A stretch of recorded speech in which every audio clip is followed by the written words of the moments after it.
Hello, everyone, and welcome to Walking into 3D. This is a presentation being offered by the Conscious Awakening Network through the Walk-In Soul Experiencers. My name is Sheila Seppi, and I'm the CEO and the founder of CAN.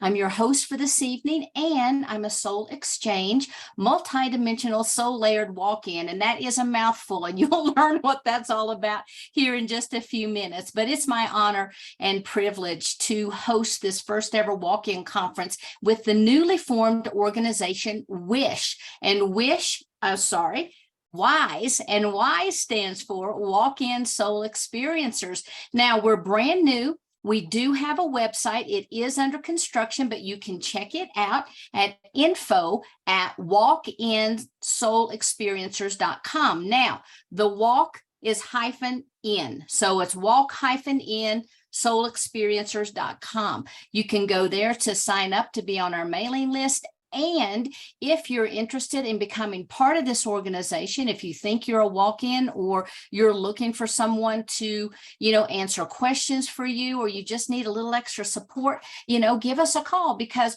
we are having monthly meetings and we would love to have you to join us.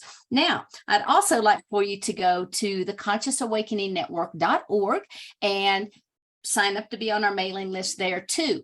I will let you know you will receive at least one promotional every week, and that's our news blast. It lets you know who all of our speakers are for the week, who all of the show guests are, if we have any events coming up. It's going to encourage you to go to your phone app store and download our app, which is free of charge. And of course, you can go and watch hundreds of hours of videos, again, all free of charge. Now, throughout this whole weekend, I will be your host, and I want you to know what our time schedule is, just in case you're wondering. So from 7 to 8, we have Phil Gruber. Then we'll have some questions and answers. Now, when it comes to questions and answers, there is a little Q&A where you can go ahead and write your questions in. This is not going to be a it is a webinar. It's not going to be like a Zoom meeting. So you will have to write your questions, and we'll try to get as many of them answered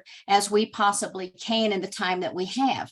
And after we have Phil from 8:15 until 9:15, we have Stone Hobbit. And again, we'll have questions and answers.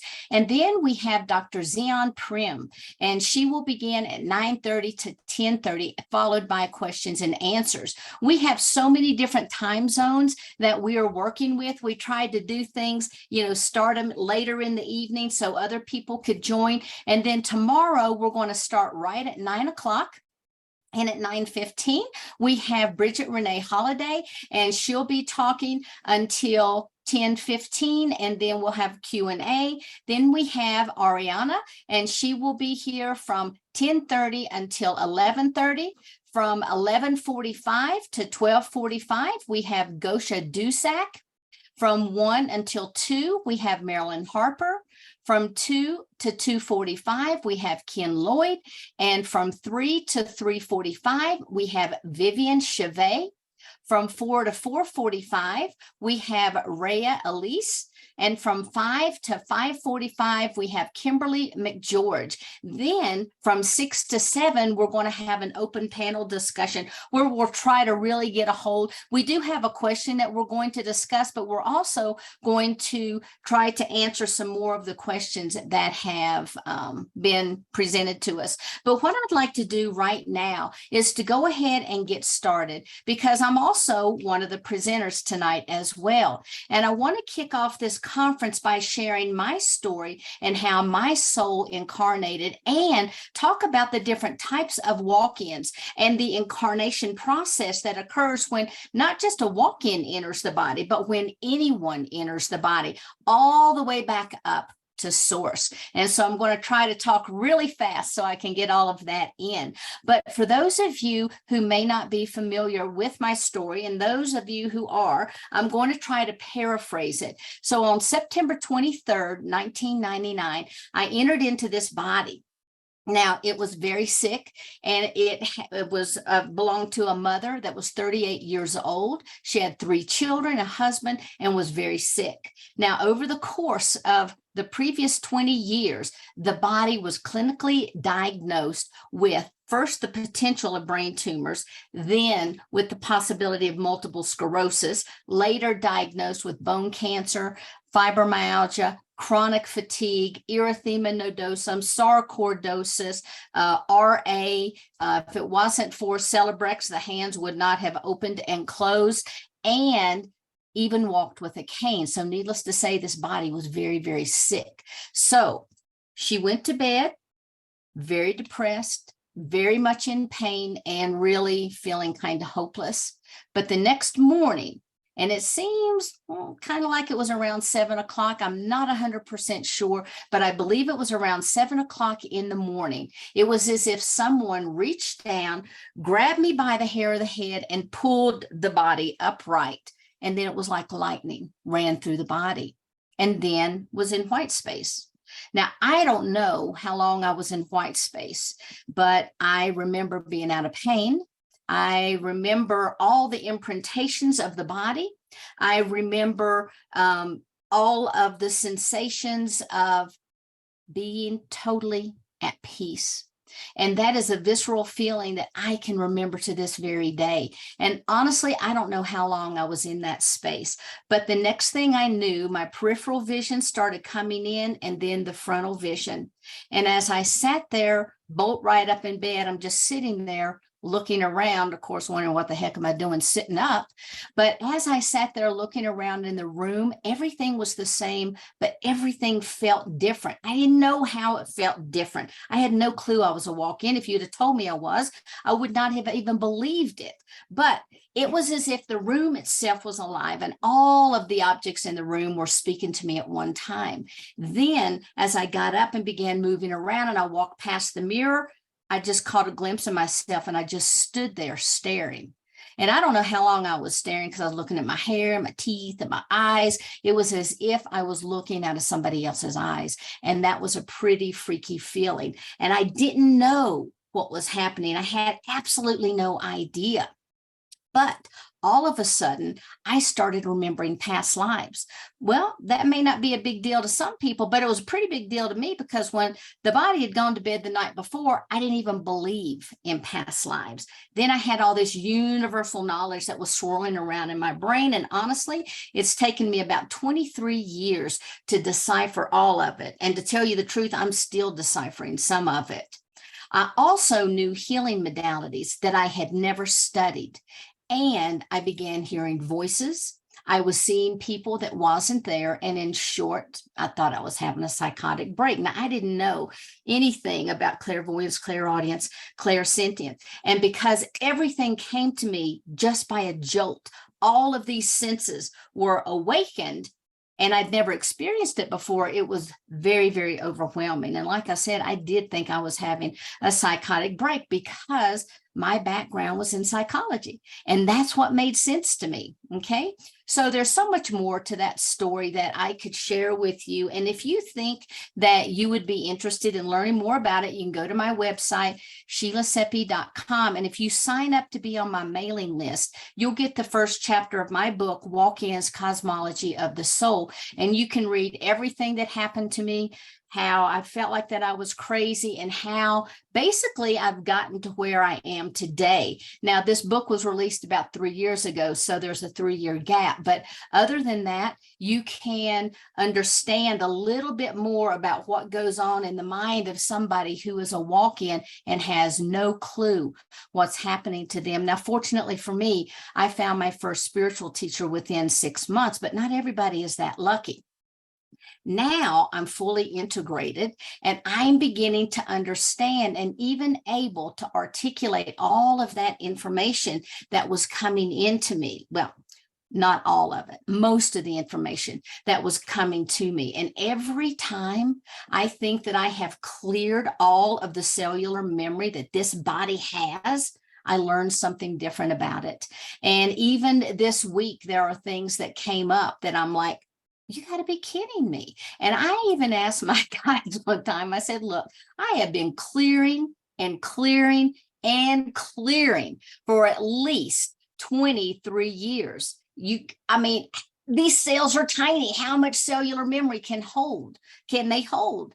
And they said, you have to stop thinking of them as individual cells and start thinking of them like computer chips.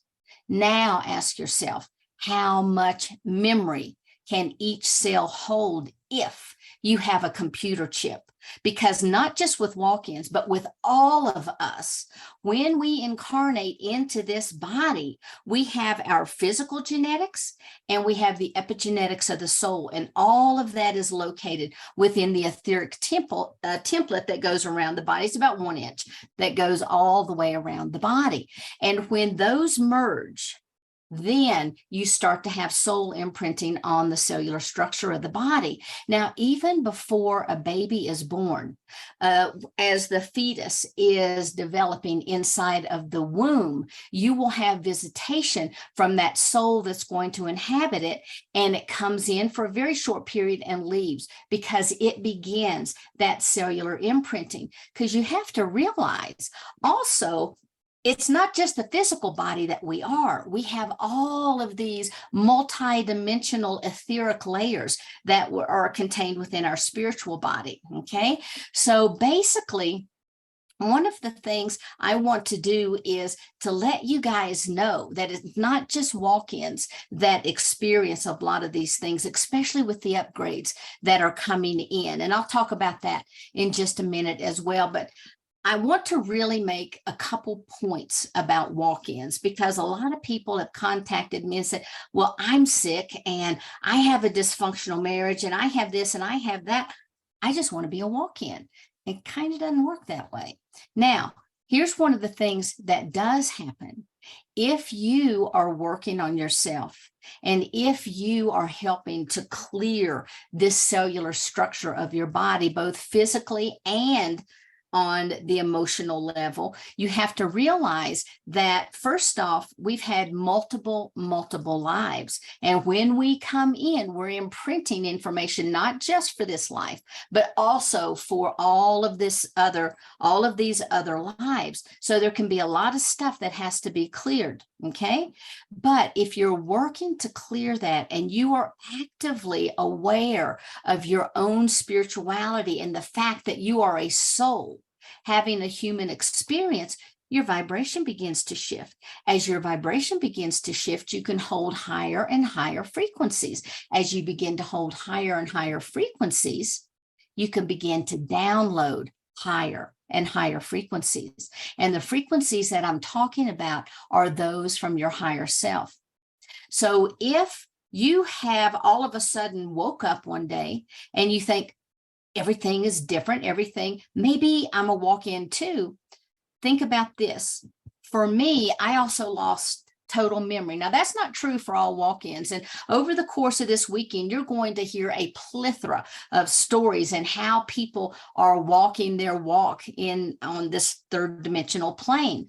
But one of the things that you have to remember is when you start to have these feelings of being different, these feelings of all of a sudden nothing fits in your life, one of the things that could happen is maybe you're not a walk-in, maybe because of all of the work that you're doing on yourself, you are able to hold those higher frequencies and you've been bringing in more of your own higher self. Now, for me, it's kind of like I had to be hit over the head with a skillet, one soul out, another soul in.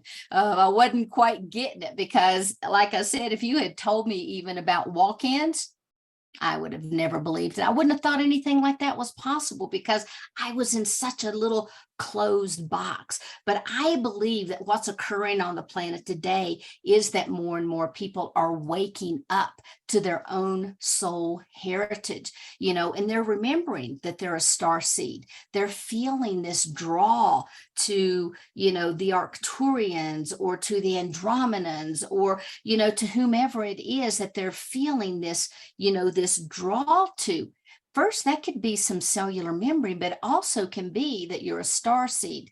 Now, I don't know what everybody else's definition of a star seed is, but mine is when a soul comes directly from another planet and inhabits a body. That's a star seed, because remember, our souls have to come from somewhere. And I doubt that there are very many earth seeds left at this time on the planet, and earth seeds being the indigenous souls of this planet. I think that we have more and more star seeds. We have more and more dimensional beings. We have more and more people who are from collectives, who are working as their higher self, who are working as their oversouls that are entering into the body because this is such a special time to be here on the planet. Now, I want to talk to you about the different types of walk-ins, but before I do, I also want to share with you the soul incarnation process that I learned from my collective. Now, you have to understand, like I told you earlier, I didn't believe in any of this stuff. And if they had come right out and said, hey, listen to this, I would have just laughed. But they break things down into digestible chunks for me. And so as they do that, I make charts for myself so I can go back and look and refresh myself. Now, what I want to share with you is something, I also do spiritual teachings. And so I always am developing handouts and charts. And the one that I have that I'm going to share with you is a very, very old chart. And there's some things I could update, but I do want to share it with you just to get an idea of the way my collective has shared with me that the incarnation process begins. And so at the very beginning, of course, we have Father, Mother, God, Prime Source, Creator, whatever it is, and whatever you deem the all power to be. And this little line that goes around here is what they called the monad. And the monad was not the type of, I've had a lot of people to say, well, the monad divides itself 12 times, and then that divides by 12 and gets the 144 souls. But that's not really what my collective have shared with me. And so all of the information that is contained within this monad is what you would call all of the choice points, all of the thoughts of Creator that became solidified in templates and blueprints and different activation codes, okay? So from here, there's just one of many, many, many, many hundreds of thousands and really innumerable amounts that make up this master oversoul. There are many master oversouls, but the one we're going to talk about is the one directly associated with the oversoul. Now, for me, the one thing they said is this big yellow ring all the way around.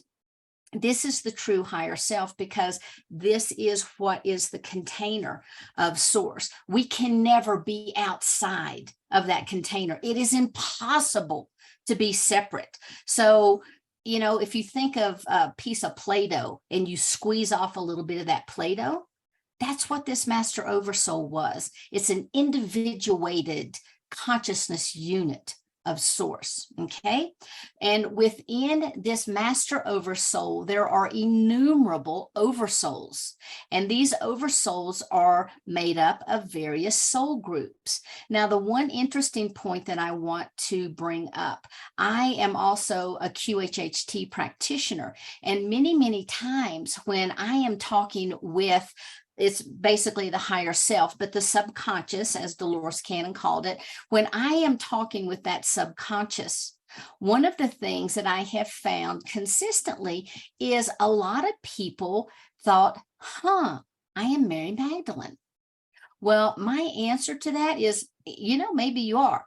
But to me, if you are here and you are part of a soul group, and there's all these hundreds of billions and innumerable soul groups inside of here, and Mary Magdalene is in one of those, everything is frequency anyway. So you've got this swirling of energy, and it's very likely that people are picking up on that consciousness. And then when they embody, for whatever reason, that's something that they need to bring in and hold within themselves. So we have that individual oversoul that holds all of these soul groups. Now, I put all these little yellow dots in here just to represent the soul families. And inside the soul family, I put all these little dots that represent the individual oversouls. And inside those oversouls is what's called the Shantias Khan. Now, when I was first integrating, one of the concerns that came to me was like, oh my God, did I kick that soul out of the body? What happened to it? And I'll be honest with you, I was really, really concerned about that. And it was explained to me that no, that's not what happened, that this was the time that she wanted to be released. Well, it's not a he or she, but anyway, needed to be released to go on. And if I had not entered into the body, then the body would have died, and the children's, for lack of better terms, their life plan would have been greatly affected, because she was not supposed to check out at that time. But because of the dysfunction, the illness, and everything that was occurring in her life, she wanted out of there. And it's not a conscious choice that you make. I am sure that having these beautiful children that she had, there is no way that she would consciously have ever wanted to leave those children behind, but her soul wanted to be released. Now, I'll tell you my story about how I entered in. But first, I want you to know that when I started talking with them about kicking her out, they started giving me various teachings. And one of the original teachings that they gave to me was about the Shantias Khan. And they said that the Shantias Khan is kind of like our own little bitty cloud storage. It has all of our Akashic records that we need for this lifetime to be able to access. And of course, if we work with this, you can follow right back up to the individual oversoul. You can pull down lots and lots of information, because actually it's all the same energy anyway. But this is the individuation of it, and it's called the Shantias Khan, and that holds the higher self aspect that you're going to be working with, that higher self stream, which is connected all the way back up and all through here. But this is the higher self stream. These are all of the spiritual bodies, and connected right here in the body, somewhere around that solar plexus spleen area, is the individual soul, or the personality of this lifetime. And so within this oversoul, you can be having many, many experiences through your oversoul. So as many dots as there are times an infinite number, if you could go all the way around this circle, these are all multidimensional aspects of you. Now, when I incarnated into this body, all of my multidimensional aspects had come back together and was operating as an individual soul, but we were still without form and in pure consciousness. We actually were in the Andromedan area, and it was like a cry out, or it's kind of like a tugging. I really can't even explain the sensation because I don't have the words for it, but there was this tugging from Gaia, and she was crying out for people to come and to assist. And what we were assisting with was working on the crystalline grid around the planet. Now, one of the things that also, when we talk about the matrixing and we talk about the false matrixing, what my collective has told me is that there was frequency. Well, first, let me back up. All planets in our solar system are all fifth density planets, okay? And so within that, when Gaia began to have this false matrixing structure on top of her, it came through the crystalline grid. The crystalline grid is what holds all of that energy for 5D energy. That energy connects into the ley lines that run through the planet. So all of the beings, all of the plants, all of the hominid species that's on this planet are being beamed down that energy and being beamed up. And there was this energy of oneness. It was a very organic, beautiful, symbiotic relationship that all the inhabitants of this planet had. However, there were beings that from the beginning, when Source desired to know itself and divided into the light and the darkness, some of these beings that chose the darkness went really deep into it, okay? And the deeper they went, the more ability to co-create they lost. And so they still desired to co-create, but they had to seek out beings of, I don't know, a lesser constitution, if you will, so that they could work through that being to affect the change that they wanted to occur. And those beings came to this planet. They began first to splice their genetics into the species that was on the planet. Then there was notice from the angelic realm, the Andromedans, all the beings of light, and they came down. It's like, you cannot override the free will of a species to have it to succumb to your will. If you're putting your genetics in, we're putting our genetics in. And so that's where a lot of those 22 experiments began that's running within the human species now within our gene pool. And so after that happened, they still wanted to be able to control the species. So they sent and when they told me this word, I'm like, I'd never even heard. It was called a piezoelectric field. And I looked it up. Actually, it is a real thing. And the piezoelectric field came down and it was compressing against the crystalline structure of the planet. When it did that, it was using that structure as an amplifier of its own energy, and it was beaming it down into the planet, connecting in with the ley lines of the planet. And so then the species that were operating within it began to be affected by this low vibrational frequency, thus bringing everything down to a 3D nature.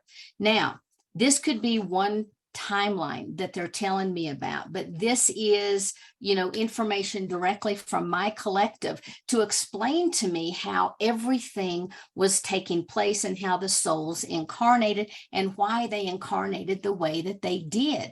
And so when we're looking at all of these multidimensional aspects on this planet, we also have a variety of dimensions and we have a variety of densities. And because everything is occurring within one contained space, you can actually have, even on this planet, more than one of these Shantias Khans. You can have a Shantias Khan here, one in the Pleiades. You can have one operating in the 12th dimension, etc.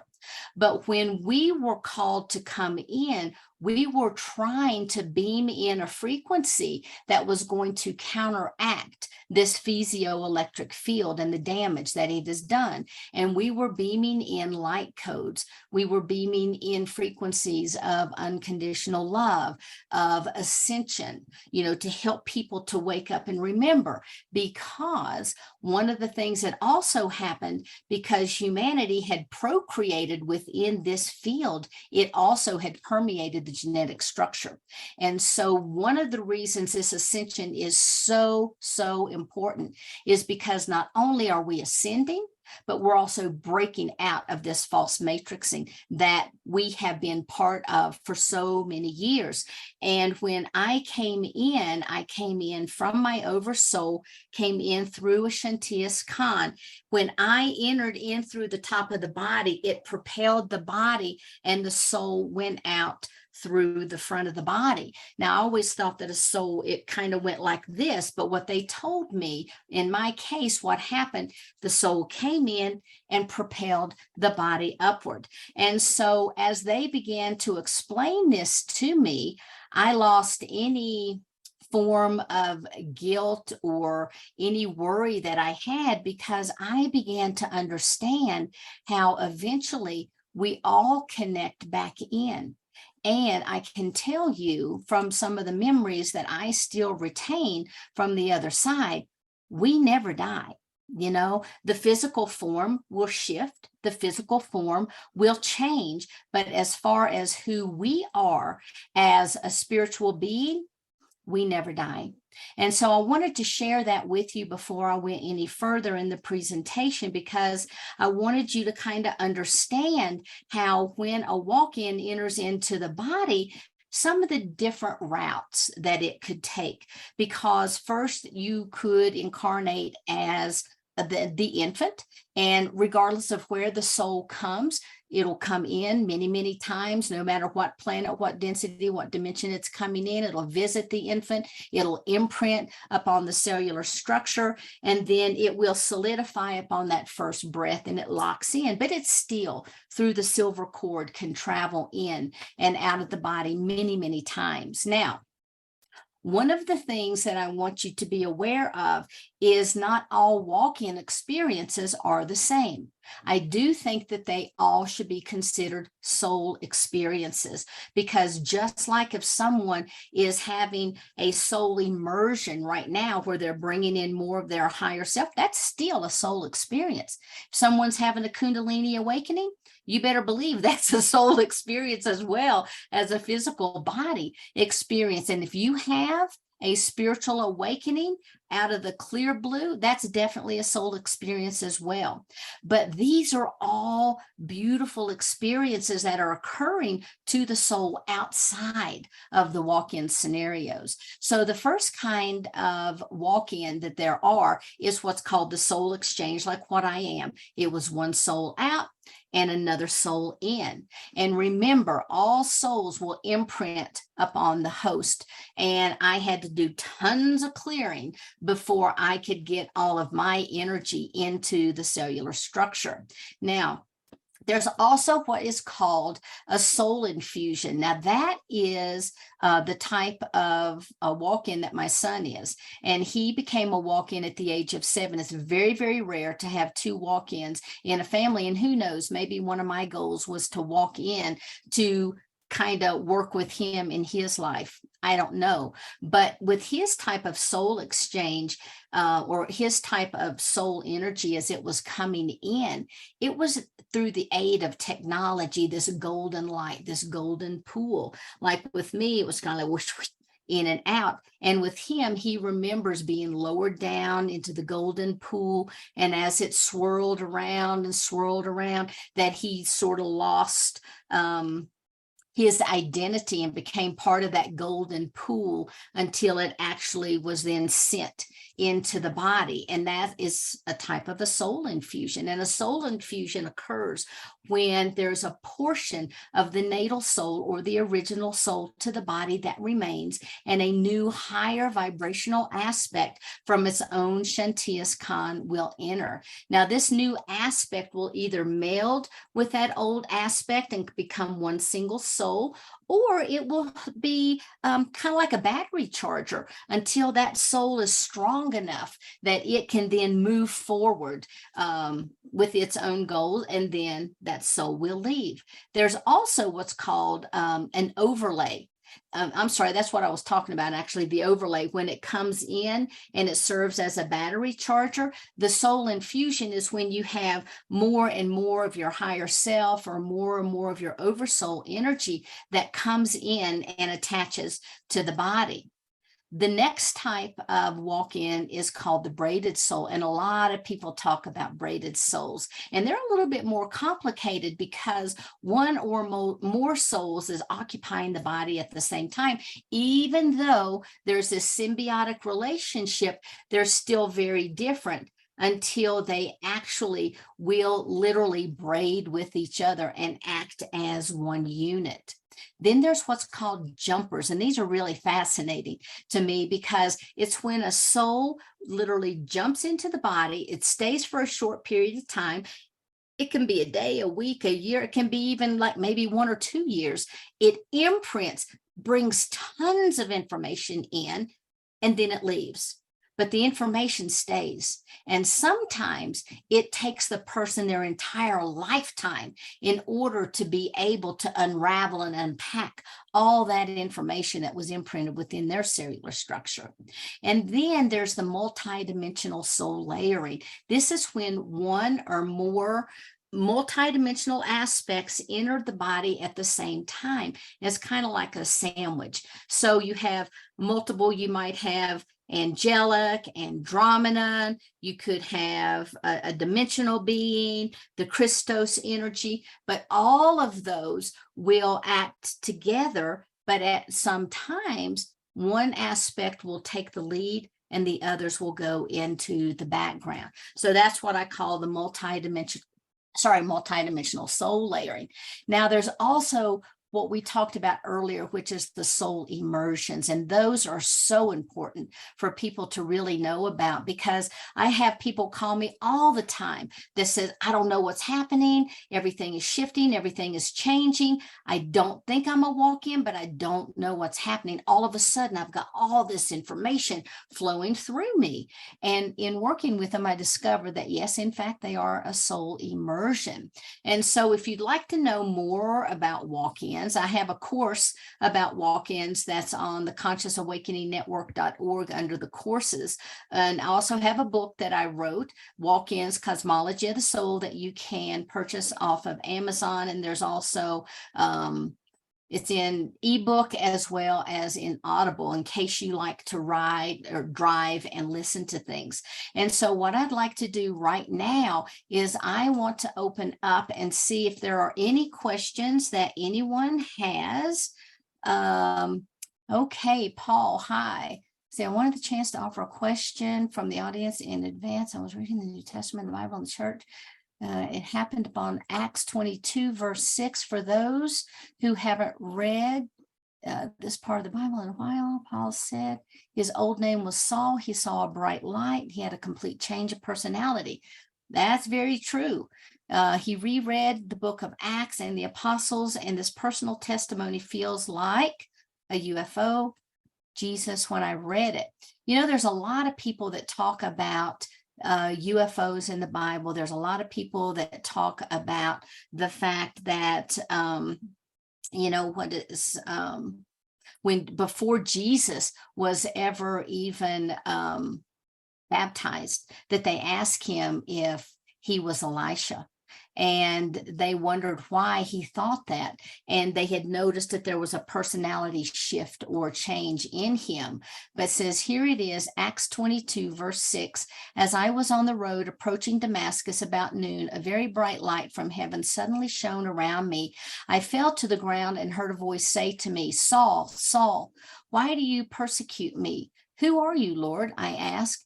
And the voice replied, I am Jesus of Nazareth, the one you are persecuting. The people with me saw the light, but didn't understand the voice speaking. That's Acts 22. So thank you, Paul. I appreciate your sharing that with us.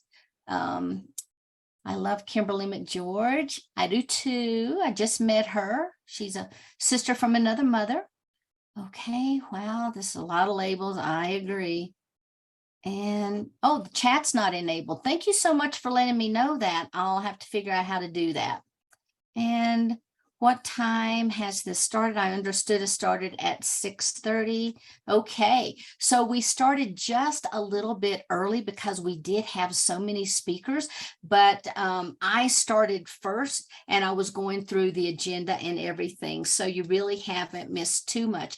And to let everyone know that after a week or two, when we have the opportunity to go through and begin to edit, we are going to make this available on the Conscious Awakening Network, and we'll be sharing it then on our YouTube. So you'll be able to catch the replay, but it's going to be quite a while till we get time to get all of that done. So let me check one more time and make sure I have everything. Yes.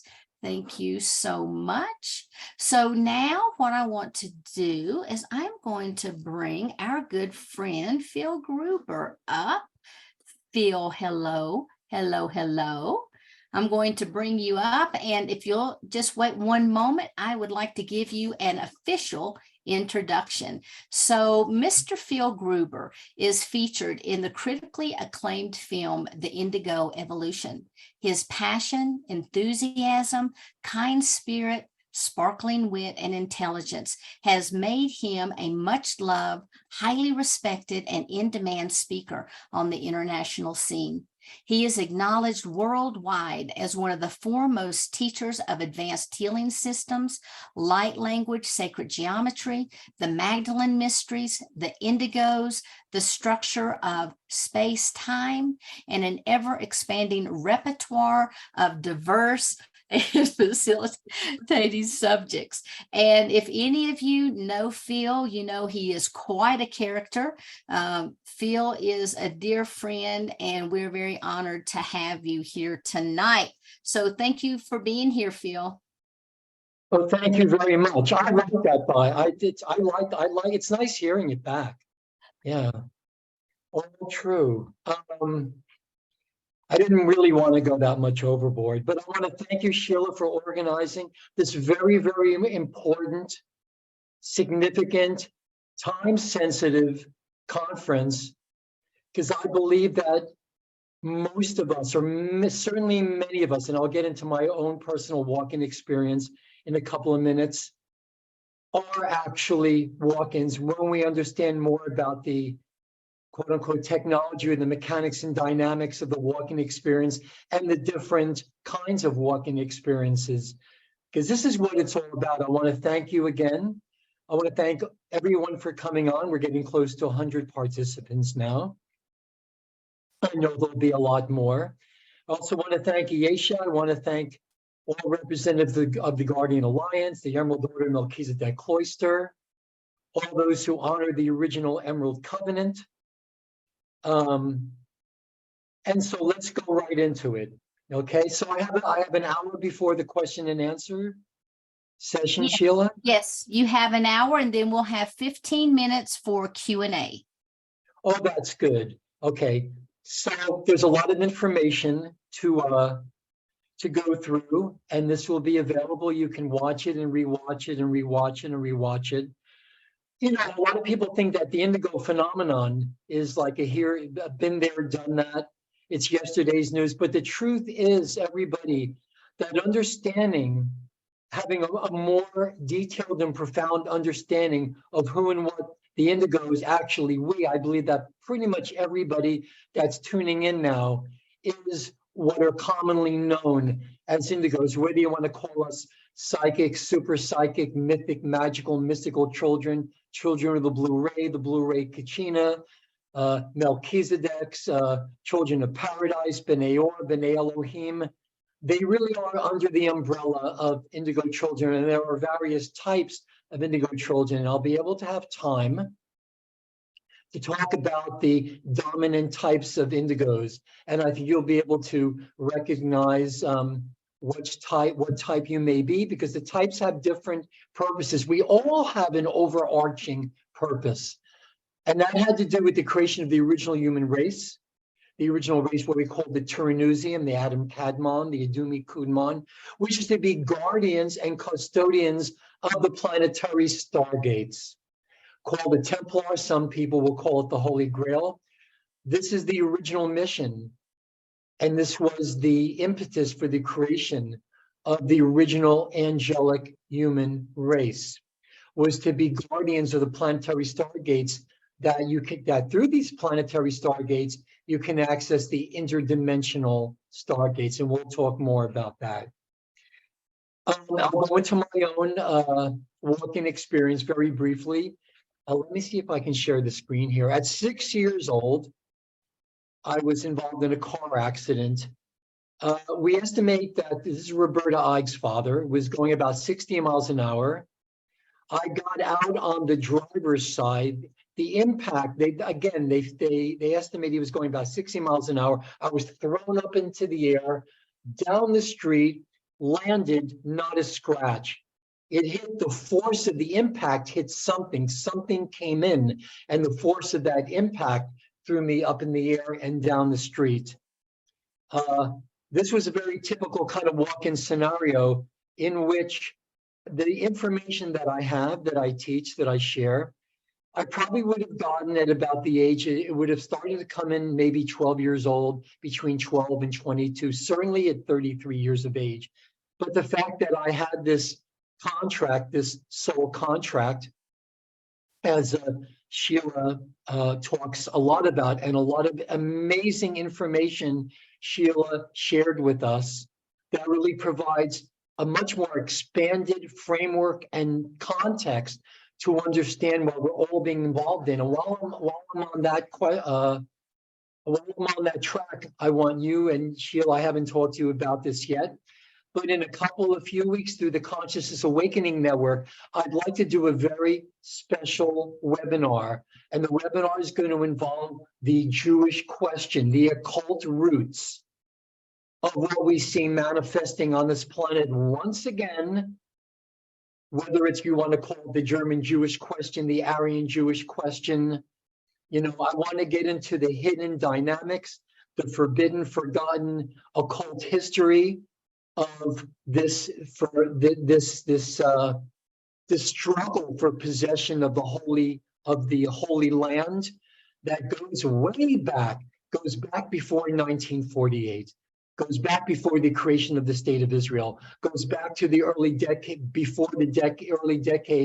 of the 20th century, goes back way before the decades of the 19th century, the late 1800s, goes back before the time of the biblical patriarchs, goes back at least a couple of 100,000 years, if not millions, if not billions of years. What we see it manifesting on the planet now, the Earth is that staging ground, and always has been, for interdimensional conflicts that are literally millions of years old. And it's very, very, very important that we understand what it is, what the occult, the hidden roots are, how we're involved in it, how we need to participate actively in helping things and facilitating things. This is the reason we were originally created as immortal angelic beings, to be healers, to be way showers, to be pathfinders, especially women, to be these revealing vehicles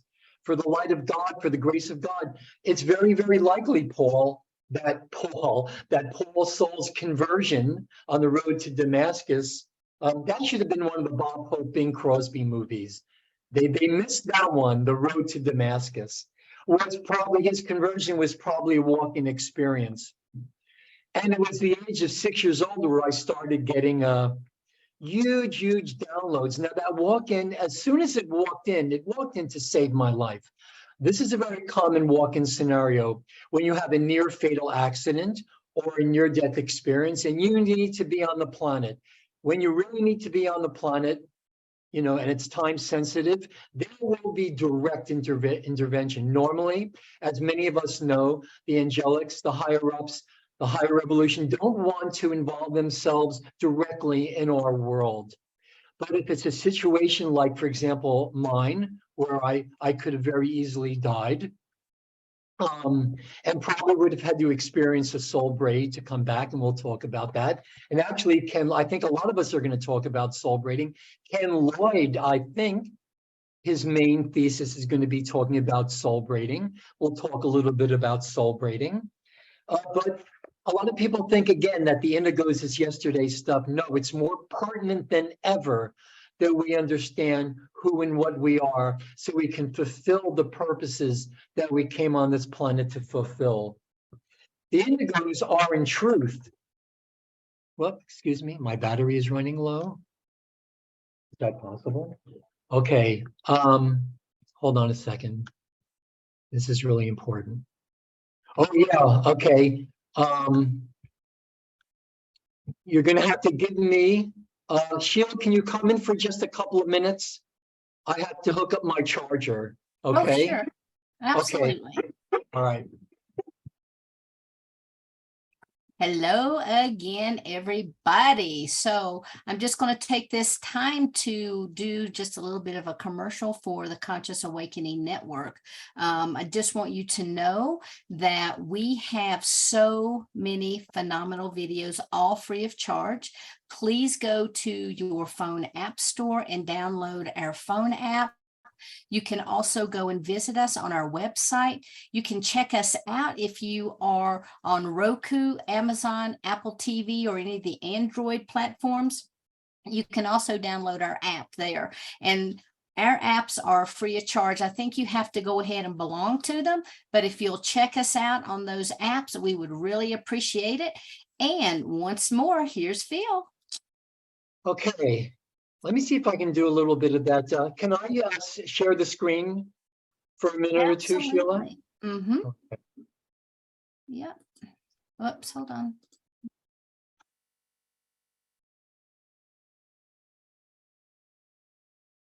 For those who know me and for those, even for those who don't, now's the time to strap yourselves in. Okay. All right, I can share the screen a little bit later. Yeah, no, you should be able, Phil, try it again. You should be able to share it. Okay, here we go. This is a photo of me. Can everybody see this? This was right after the walk-in. Come on, look at those eyes. Look at how much of the soul is embedded, right? And even and the walk-in only lasted about 10 years. But like Sheila said, and I agree with her, the imprint is still there. The imprint is still there from that original bonding experience. Look at those eyes. Look at that Shana Punham. Look at this. And when you look at pictures before this, very, very different. The same, but yet different. Let's see what else. Whoops. No. Building of the Merkaba vehicle. That's a little bit later. Okay. Let's see what else we have here. Oh, yeah. Here's another one. Very soon after, I think this was actually before the walk-in. This is actually after my parents found me in the wreckage of a crashed UFO. Look at this. Isn't that cute? That's me too, right? I think I still have that somewhere. Okay, and listen, we have a third one to share here. Oh, here we go. Can everybody see this one? This is me at 9, 10 years old in a dress, always ahead of my time. What can I say? I have no idea why my mother put me in this dress. Anyway, now we're back. Now we go back to the indigos. The indigos are in truth representatives of a very old breed of consciousness, once prevalent on the earth, and our reemergence today, we serve as harbingers of our race evolution. We are the way showers of things to come. Our race evolves and moves closer to its intended hidden destination, mainly or in great part by virtue of us being here. We are here by design. We are here by intention. Our coming is not the result of some accidental or quirk of haphazard or undirected evolution. We are here because we were asked to come, and we need to fulfill our part, become aware of it, acknowledge it, and fulfill our part in a much grander evolutionary mission. Okay? So the phenomenon of the indigo children is both spiritual and genetic. Our search to understand the implications of us being here in the first place is going to lead us, it has to lead us into very deeply into the knowledge and the understanding, a deeper understanding of our long forgotten past and far beyond contemporary paradigms of psychology, spirituality, science, and even history, right? Comprehending the nature of the indigo children is tied up intimately with understanding the nature of human existence itself. It's very important. The indigos are here now. We didn't start coming in the 70s. Psychics and clairvoyants started to notice us because of the prevalence, the preponderance of the indigo color in our auras, especially those of small children. Why? Because our life force, the life force of young children, just makes the colors more vivid. But the fact is, we've been coming, these last waves have been coming in for hundreds of years. Now there are just huge waves, and now the highest coded indigos are coming in that the planet simply couldn't support. The grids couldn't support the living presence of these literal masters coming in now. And every time an incarnation comes into embodiment, here we first have to go through a huge stargate at the Earth's core. Some call it the sphere of the flame of Amenti. And we leave imprints, as Sheila alluded to, we leave imprints of our DNA code in the core of the Earth. Okay, so all incoming souls now, there have been enough indigos that have managed to make it into incarnation, managed to make it into this planet, that all incoming souls now have the same genetic potential as the indigos, which is at least what we call that silicate matrix, the 12-strand DNA pattern. So our race we need to understand what's called the Turaneusium, Turaneusiam, was created 560 million years ago, not in this harmonic universe, in a higher harmonic universe. What we call harmonic universe 2, dimensions 4, 5, and 6, pretty much anchored in the 5th dimension. Okay, it's a semi-etheric physical matter system, part carbon, part silica. We were seeded on Earth actually 3 times by our elder races. You see one represented here, thanks to April Dick. This is a Lyran Syrian Anuhazi, cat-like, feline-like. Okay, and we can talk about later. But our evolutionary blueprint was that of the 12-strand DNA matrix. We call it the diamond suns. And our long-term evolutionary goal on Earth was to assemble progressively through the root race and the cloister race cycles, activate that diamond sun matrix. Why? For progressive transmutational ascension within an eternal body. Our original body is an angelic, immortal body. The Turaneusium human race was seated on the Earth in the form of the original 12 tribes, 7 root races, 5 cloister races. So each of these root races, each root race cycle evolved one of the diamond sun DNA strands. The cloister races, of which the indigos are the most recent iteration of and expression of, we kept the potentials of the higher strands, 7 through 12, alive within the gene pool. Humanity right now is in the latter stages of the 5th root race cycle, called the Aryan root race cycle, that evolved out of the Hebrew or the Hebrew cloister race. Keep looking out for this webinar I'm going to do in a few weeks. Really gets to the core of what this conflict is and what it represents, and even more importantly, what we can do about it. Okay, but the truth is that our race has experienced a lot of genetic digression mutations through ancient tampering by visitors from other worlds. The contemporary indigo children, we are hybrids. We are hybrids. We're hybrids of an elder race and the 7th root races, future root races. In the Bible, we're called the Melchizedeks. The meek shall inherit the earth. The earth is our legacy, our inheritance. There's no word that actually translates smoothly into the word meek in the original Hebrew, Canaanite, Aramaic. Meek is an acronym, Me-ek, Melchizedek. All right? We are a future race. We, the contemporary indigo children, were hybrids of an elder race that we can get into more in some future webinars, which I have gotten into in some past webinars, or theme, even older races, founders races. The 7th rate Melchizedek, Modern humans, indigos are part of a modern day hybridization experiment to reverse mutate the human gene code, restore the diamond sun DNA matrix potential within the entire Earth human lineage. It wasn't, that agenda was not fully achieved in Christ's time. This is why the indigos have come in. So this plan now is really being actively orchestrated by members of the elder races of higher evolution that reside in the higher harmonics of matter density, as Sheila alluded to. Indigos are ET future race hybrids, not non-human, more fully human than most humans. The contemporary human lineage began 516 million years ago again. Other stellar races existed, of course, for many billions of years. This cycle we're in now is a 950 billion year cycle. And our Turandusium lineage was created to allow for a new evolutionary option for the ancient stellar races, for all the races in our time matrix who had experienced genetic digression. And what that means is they can no longer accomplish or complete full transmutative dimensional ascension out of our time matrix.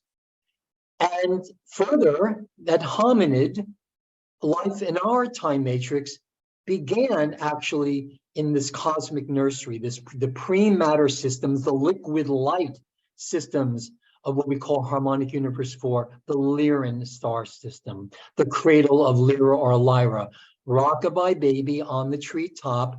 When the wind blows, the cradle of Lyra will rock. When the bough or the seal breaks, the cradle will fall and down comes baby, cradle and all. Well, we may have fallen to the bottom of the tree, but we still carry the imprint of the cradle of Lyra within our genetic code, which is that diamond sun 12 strand, okay? There's so much to go in this, and Sheila, let me know when I have 15 minutes left, okay? So genetically, we indigos are defined as an ET human hybrid race from the future. You see, we've come from the future. Personally, I have no resonance with past lives, and I really do believe that we mistake, in many cases, past lives with simultaneous incarnations. Each one of us here, are members of an incarnational or soul family of 12. Sorry, I got a cookie that came up here. Like you can look at us as one hand on a clock, 12 simultaneous incarnations of a soul or angelic identity that we call the Dora, D-O-R-A. Now, depending on what position you are on this incarnational clock, this family of consciousness, you have certain genetic potentials. And this is going to overlap now with soul grading that we'll talk about in a few minutes. Okay. So again, we qualify as ET. We've come from the future. Personally, I have no resonance with past lives. But the 11 other members of my particular soul family or incarnational family, they are placed or have chosen different time, space, locations to fulfill their evolutionary potentials. But remember that we're in periods of time now. There's a lot of dimensional blending going on, and we're getting memory bleeding in, not necessarily from past lives, but from simultaneous incarnations that are living their lives now in different time space coordinates. Relative to us, it would be in our past.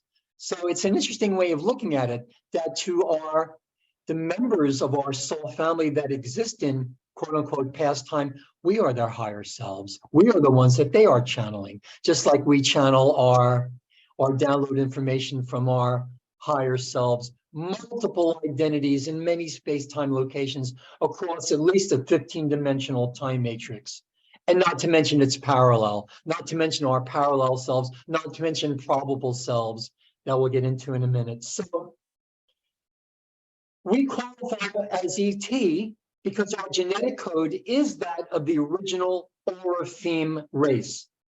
Okay, Lyran, Sirian, Anuhazi, Azurites, multiple stellar lines. The seed races are elder races through which the original Turanusium human lineage of Harmonic 2 was created. So indigos are ancient. We are Orifeme elder stellar race humans. Incarnating now, certainly great waves of us, especially since the 70s, as part of a contemporary human hybridization program and evolutionary experiment through which that 12-strand diamond sun DNA potential can be reawakened within the entire human lineage. And I think all incoming souls now can pick up that at least that 12-strand diamond sun DNA.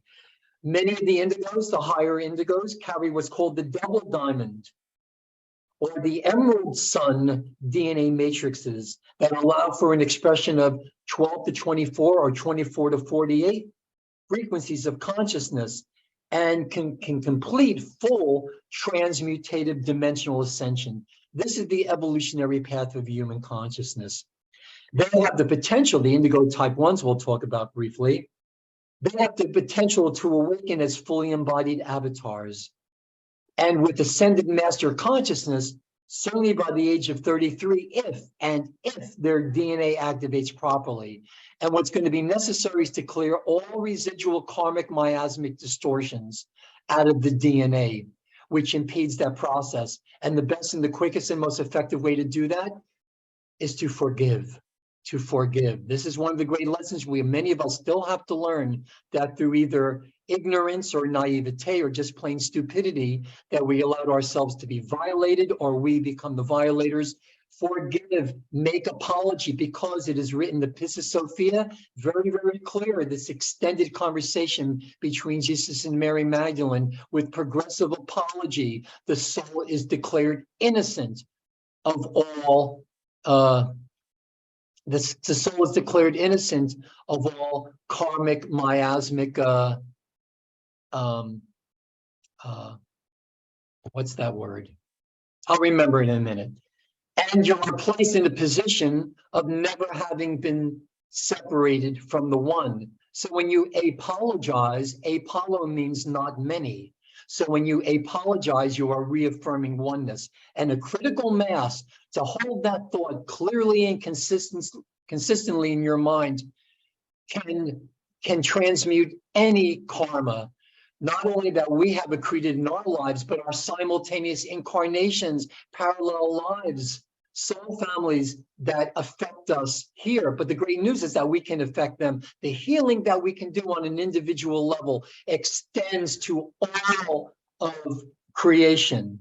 So we're considered a future race because we entered fetal integration with aspects of the 5th and 6th DNA strands activated. And this is a characteristic of, for example, the Melchizedek, these future root races and cloister races that exist in the future, okay? Exist in the future, and we're born through what's called birthing contracts. What's called, the technical name for this is Pali or Palladorian birthing contracts. But remember, we inherit genetic distortions from our earth parents via the fetal body, and we need assistance in reverse mutating the parental DNA that kicks in. This is why I think as little babies, we start crying, to be consciously aware that we're beginning to forget who we truly are, right? Very, very important. So very, very quickly, getting into types of the dominant types of indigo children. There are 3 primary types of indigo children, each with a different purpose, each with a different version of the original Orifeme genetic code. This is our seed elder race, each serving a different purpose within this present evolutionary experiment. We're in the midst of these changes so significant, so profound that only dim traces echo in our collective memories. Now, the indigo recessive type 3s is the most common type of indigo child presently incarnate on the earth. They began birthing in small numbers about 200 years ago. They have contracts to birth more type 3s. And we're going to talk about the type. These type 3s are the ones, you know them, you could recognize them. They're the ones that have the most of the issues of bipolarism. You know why? Because they have two different avatars in one, incarnate in one body. That's the angel and the devil on each shoulder. You know, you see that manifest in a lot of the early Warner Brothers and a lot of early cartoons. Why? Because a lot of these cartoonists, animators, and illustrators came from Germany when Hitler was coming into power. There was so much occult hidden information encoded in these early cartoons. I'd like to do a webinar on that alone. Okay. The indigo dominant type 2 is the next most common type of indigo child. Okay. And then there's the indigo composite type 1 is the most rare and uncommon. Most entered incarnation in the 60s and 70s. There are very few of them on the planet now. And the contemporary, it's important to understand that the contemporary UFO movement with contactees claiming to be abducted by aliens is part of a hybridization agenda taking place. Elder race humans visit from future time to assist us in fulfilling what has always been known as the Emerald Covenant. Read The Wizard of Oz. The book, it's all about the Emerald Covenant, right?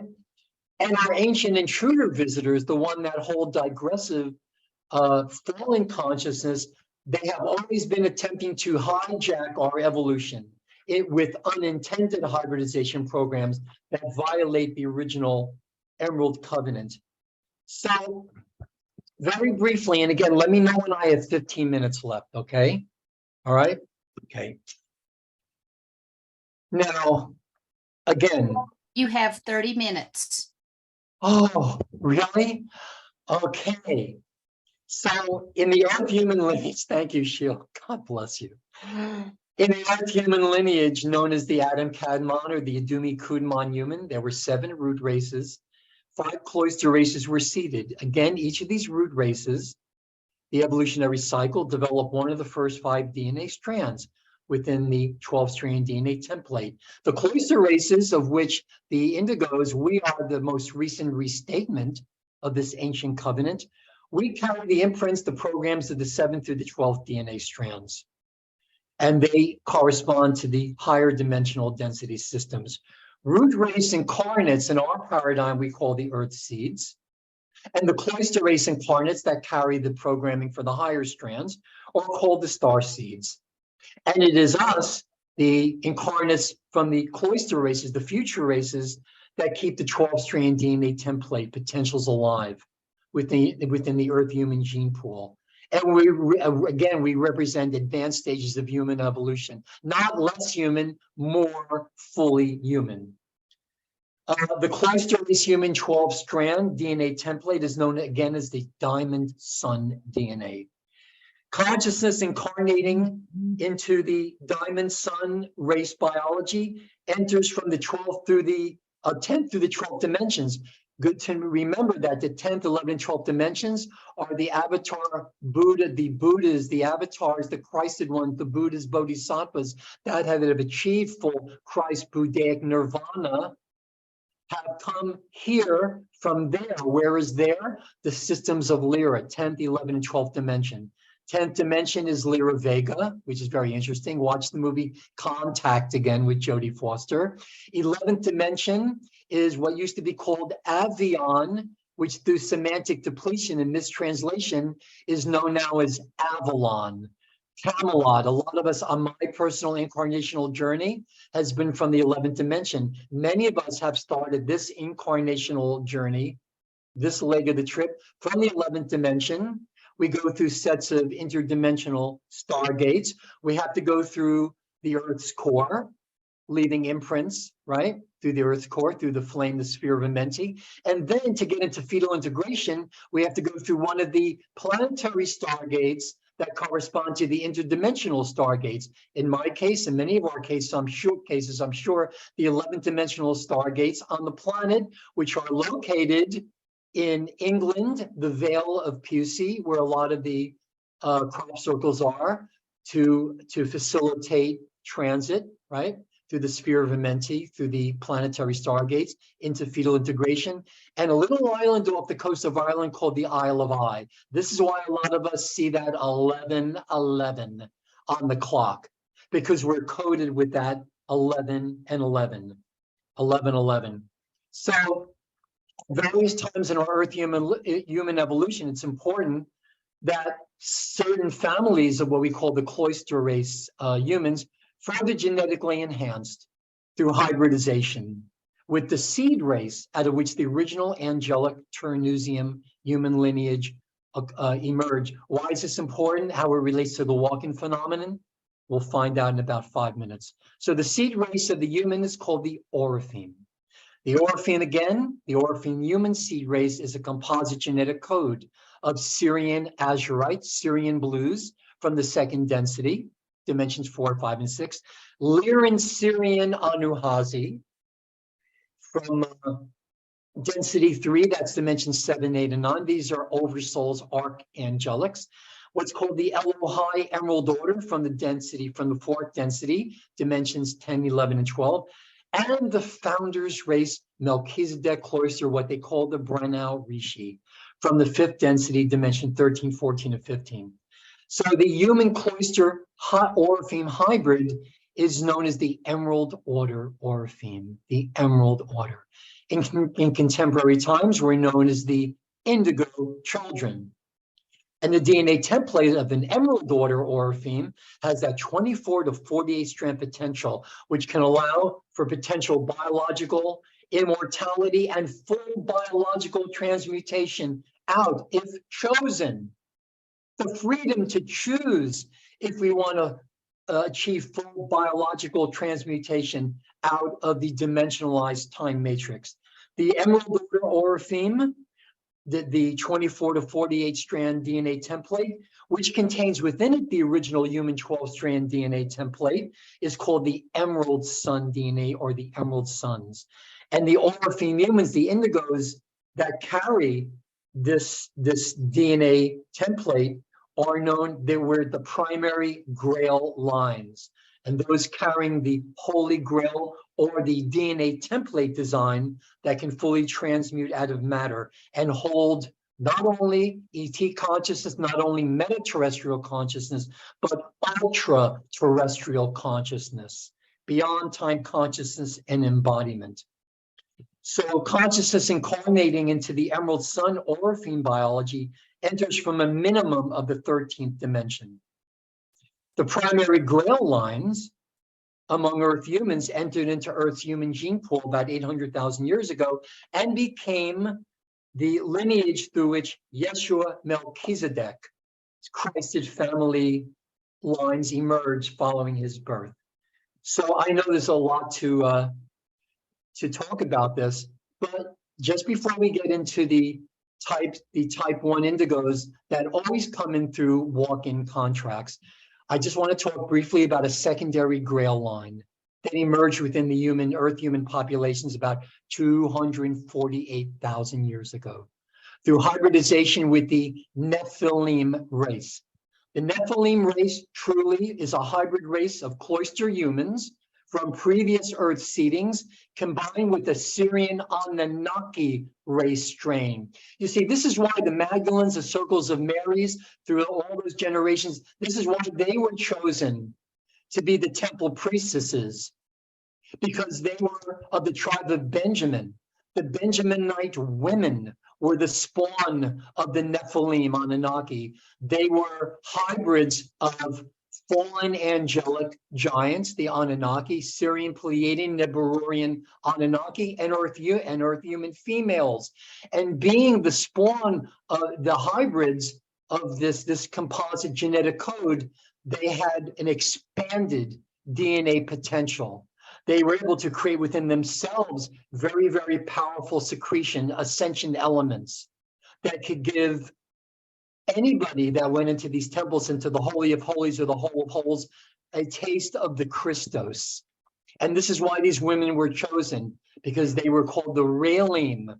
They were they spawn again of Nephilim, Anunnaki, and human females called the Raelim. or the sons and daughters of sin. This is very important to understand. The Nephilim race biology contains within itself the 9th to the 11th strand DNA template of what's called the Ruby order Nephilim Elohim. And the Nephilim Elohim, the 9th to 11th strand template, is called the Ruby Sun DNA.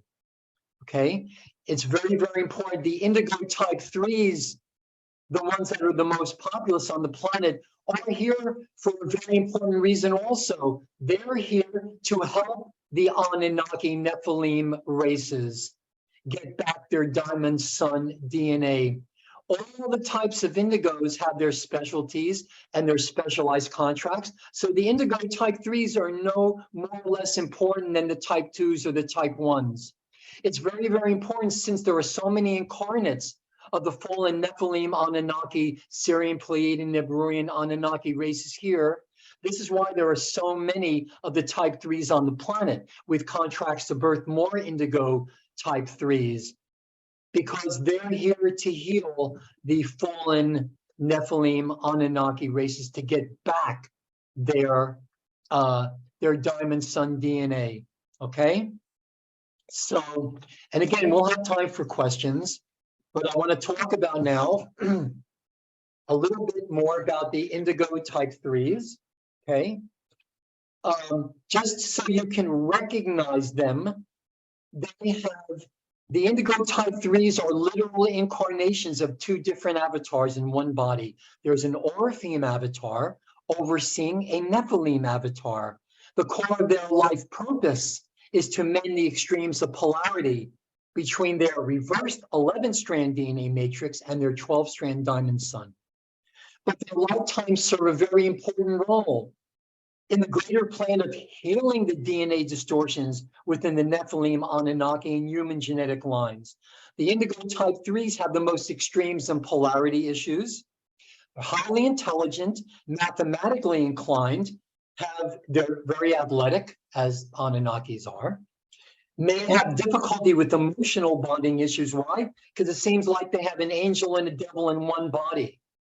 The incarnating Nephilim avatar must agree to function in subservience to the Orpheum avatar until the Nephilim regains the fire letter content, the 12th dimensional fire letters that allow them to connect with their Rishi collective, so that they may evolve to actually experience the authentic frequencies of love, not to fake it, the actual experiences of love, genuine bonding, and compassion for other life forms.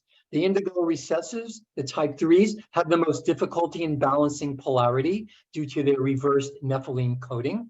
They're most vulnerable to obsessive compulsive disorders, bipolar orders. The Nephilim imprint you see tends to activate first. That's why you have this, it creates the aggressive hyperactive child that spends most of its time, and you know who you are, testing the extremes of the boundaries between right and wrong, constantly challenging authority. They sometimes seem like the child from hell, but it could do a complete turnaround to nearly angelic, loving behavior. At times, it seems that the child has an evil twin that emerges, a dark side to their personality, which is capable of extreme thoughtlessness and cruelty. That's big. There's a lot to say about it, and I probably will do another set of through the Conscious Awakening Network on the indigo. Is very important to understand. Now let's talk briefly about the indigo type 2s. They're part of an Orpheum human hybridization program, through which that 12-strand diamond sun DNA matrix is fully reinstated within the Earth human genetic lines. Why? To restore the original codes of ascension. The type 2 indigos have an Orpheum 24 double diamond DNA matrix, gives them a maximum potential of 30 ascension codes through which their avatar Christed Buddhic identities may embody. Type 2 indigos are one Orpheum avatar in one body, so they don't display the extremes in polarity imbalance that the indigo type 3s do. The core of their life purpose from a very early age is assisting in raising consciousness. Isn't it amazing when you have a small child? What do you want to do this afternoon? Do you want to go play in the park, go on the swings? No, you want to assist in raising the consciousness of the whole world. The looks on their faces, that longing, that existential longing. You shouldn't need to see that on the face of a small child, but you do. I had imaginary playmates, but like I knew, but angels, and I knew all their names, you know? I myself was an imaginary playmate. So the cloud barrel-like purpose is assisting in raising consciousness and to build a critical mass of that diamond sun DNA within the human gene pool. And I think we have accomplished that. And holding and running higher dimensional frequency. Why? For planetary grid work. They have advanced psychic development, and they may have open interdimensional contact from birth throughout their lives. They, the indigo type 2s, they're gifted in linguistic translation, of course, because with the higher DNA strand potential, remember, those of us that are channeling quote unquote light language, the first light languages we're going to be channeling, and you've noticed now that a lot of light language channelers, they're sounding very similar. Why? Because the first languages we're going to learn how to channel are the ones that are closest to us genetically. Atlantean, Lemurian, Pleiadian, Syrian light languages, those that come from our fifth and sixth dimensional counterparts, our identities that exist now in the fifth and sixth dimensions. So it's no mystery. Oh, karmic entanglements. With progressive apology, the soul is declared innocent of all intensifications of karma and are placed in a position of never having been separated from the one. In our lifetimes, we will know the full revelation of ourselves, the full revelation of the Christos. And why do we do it? We do it for Christ's sake. Yes, for Christ's sake. We do it for the sake of the Christos.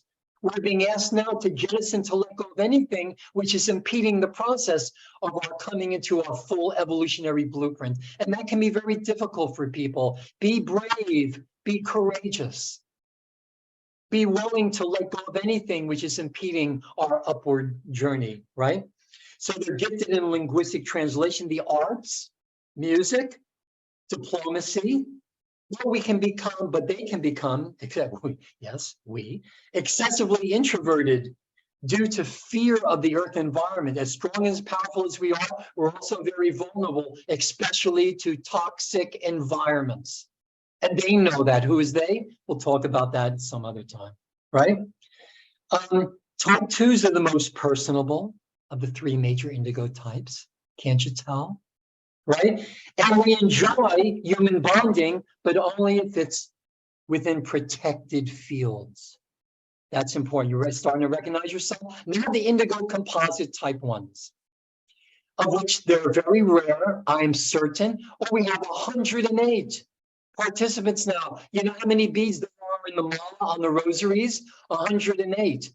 That's a large part of that is to reinstate the divine feminine back to her rightful place in the spiritual hierarchy.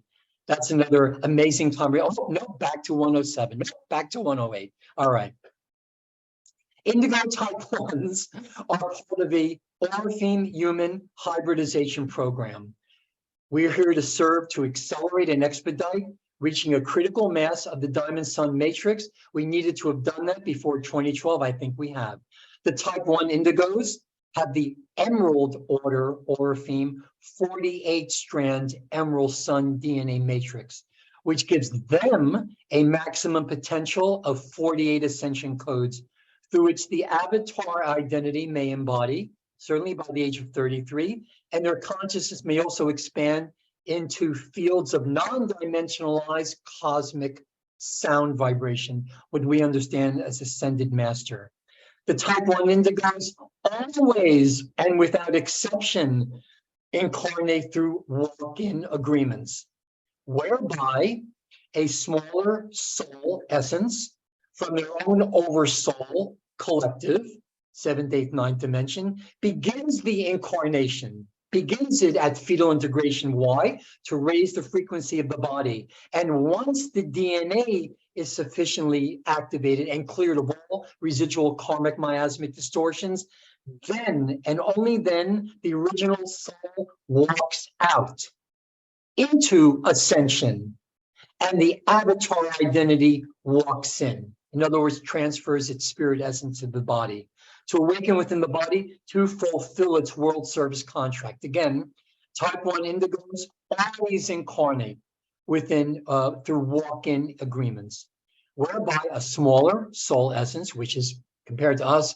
huge, a smaller soul essence, those that have consciousness can pull from the 4th, 5th, and 6th dimension, or from their own oversoul collective, 7th, 8th, and 9th, begins the incarnation to raise the frequency of the body, very necessary, because once that DNA is sufficiently activated, the original soul walks out into ascension, and the avatar identity walks in to awaken within the body to fulfill its world service contract. When does that happen? Usually at age 12 or 22, and must occur by the age of 33. Given the fact that I was probably going to die in that car accident, it had to happen at 6 years old. Where normally with the process, I'm not saying I'm an indigo type 1, I don't believe I am. But the type 1 indigos, the ones that come in through the walk-in agreements, have advanced psychic and occasionally direct manifestation abilities.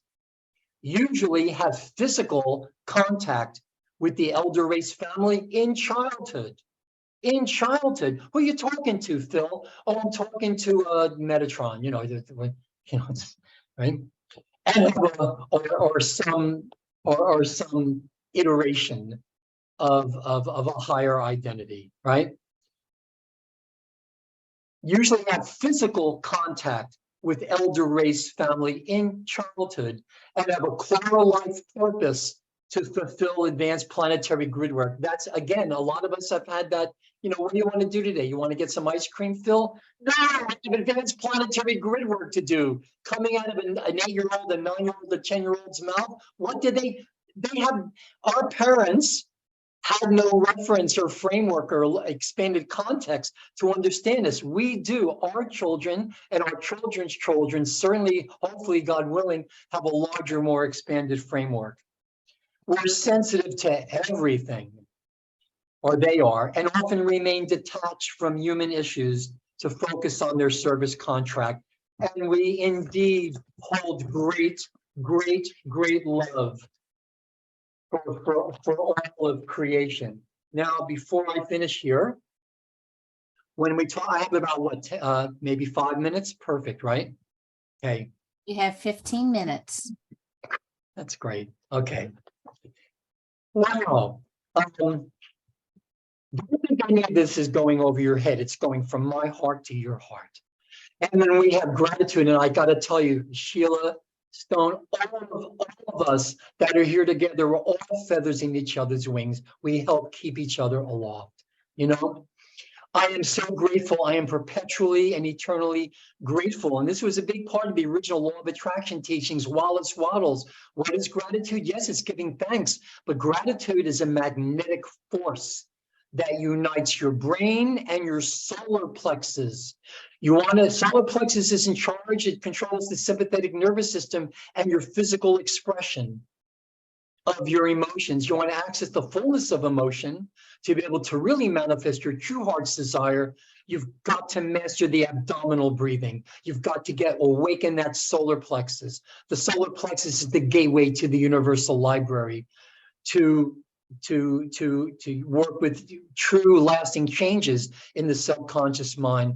The solar plexus, if anybody out there, you know what I'm talking about, can put a link to the online. There's many websites that have a PDF scanned copy of William Walker Atkinson's writing under the nom de plume, Theron Q. Demont. The book is called The Solar Plexus or the Abdominal Brain, written, I think, 1918. I have actually one of the original copies, a little pamphlet, The Solar Plexus of the Abdominal Brain, to access the fullness of emotions that's needed for true manifestation. You've got to bring the solar plexus into it.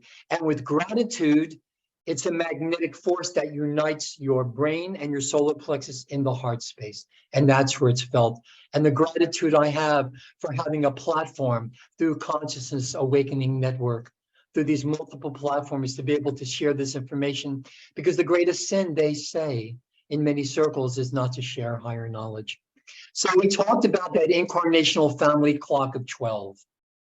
If one of us discovers that it is one of the smaller incarnates within that family of 12, within that incarnational family, that soul family, a conscious decision, hopefully it's conscious, to accelerate our personal evolution can be made.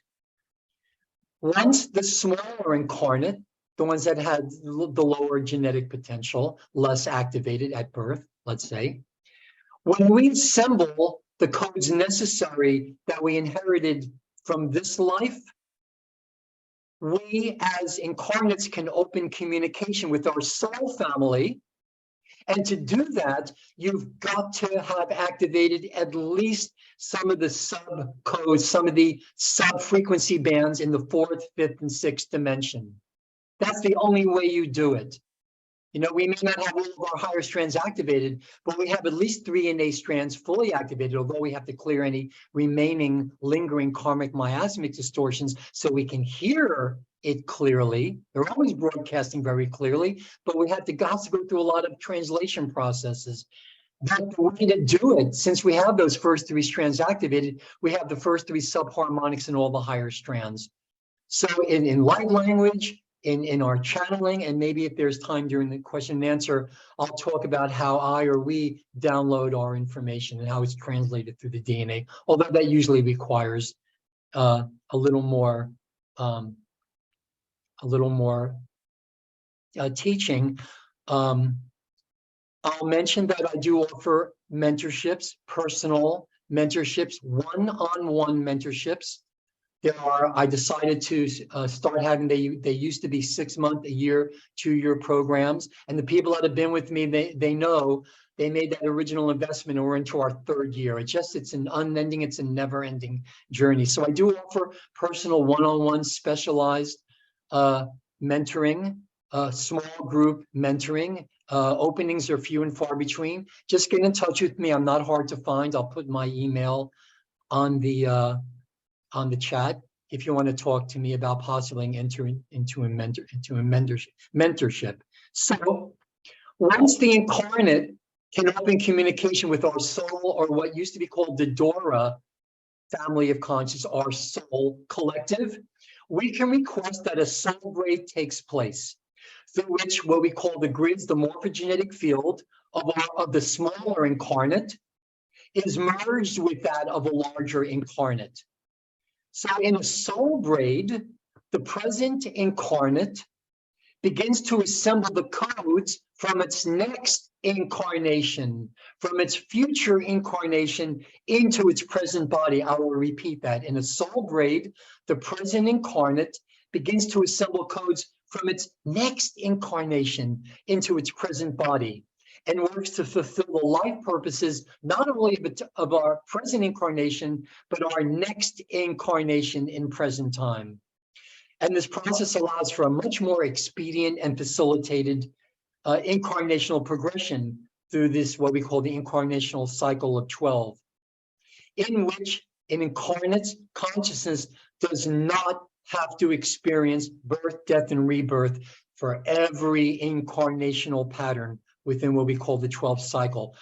So through soul braiding, the 12 cycles of incarnation can be completed in as little as 3 cycles of birth, death, and rebirth, as the incarnational energy identity, our patterns, and the grids from all the other smaller incarnates are merged into the grid of a single incarnate. And this can be very, very challenging unless we have coherence. We have all this dimensional blending, but unless you know the larger framework and the context through which these changes are happening, there's going to be a lot of panic and chaos. Remember that through the chaos, you understand where Hosea 4:6, we're only limited by our lack of knowledge, our people, my people. the true spiritual Israel, suffer from one thing and one thing only, lack of knowledge. And this, of course, the utilization of that knowledge. Remember, every language pattern, whether it's written, spoken, channeled, sung, chanted, will convert into electrical impulse. What I'm speaking to you now, what I'm reading off of the page, wherever you get it, any language pattern is it's converted into electrical impulse within the scalar templates of our body's blueprint. And those language patterns are electrical mathematical codes, and they will open up what are affectionately known in Kabbalah and other teachings as the Shari Aura, the gates of light. And we can have what Jesus called the effulgence of light. You know, we can be, the Magdalene is in every one of us. We are all children of the Magdalene. We are all Grail children. We all carry the Holy Grail within us. And when we learn to depolarize or repolarize this very thin tissue within our pineal glands, we can send our mental intentions through that filter into the Earth's core. So what we want to manifest for ourselves can be a planetary service. And guess where we direct our thoughts? To the core of the Earth, to an energetic structure form that looks like a silver cup. This gets so deep, but I will tell you, it's absolutely amazing. And I would invite anybody who wants to go further into this to get in touch with me, to get in touch with any of us. Remember, we all have pieces of this. So the process of celebrating, understand it takes time.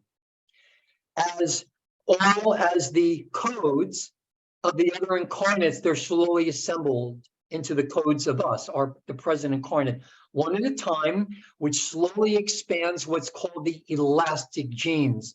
To do really good DNA work, you've got to understand what the elastic genes are. And the more we have what's called the elastic genes, or these turnstile DNA codes, you know that's going to increase our ability to neurologically network, actually, and to expand the neurological structure, to really be able to assemble more of these codes and to integrate them, not only that, and express them through us. What are we but are vehicles for the Holy Spirit? We are all the revealing vehicles for the path of grace. This is the path of grace that we're on, okay? We're only beginning now to know the true nature of love and the true nature of freedom.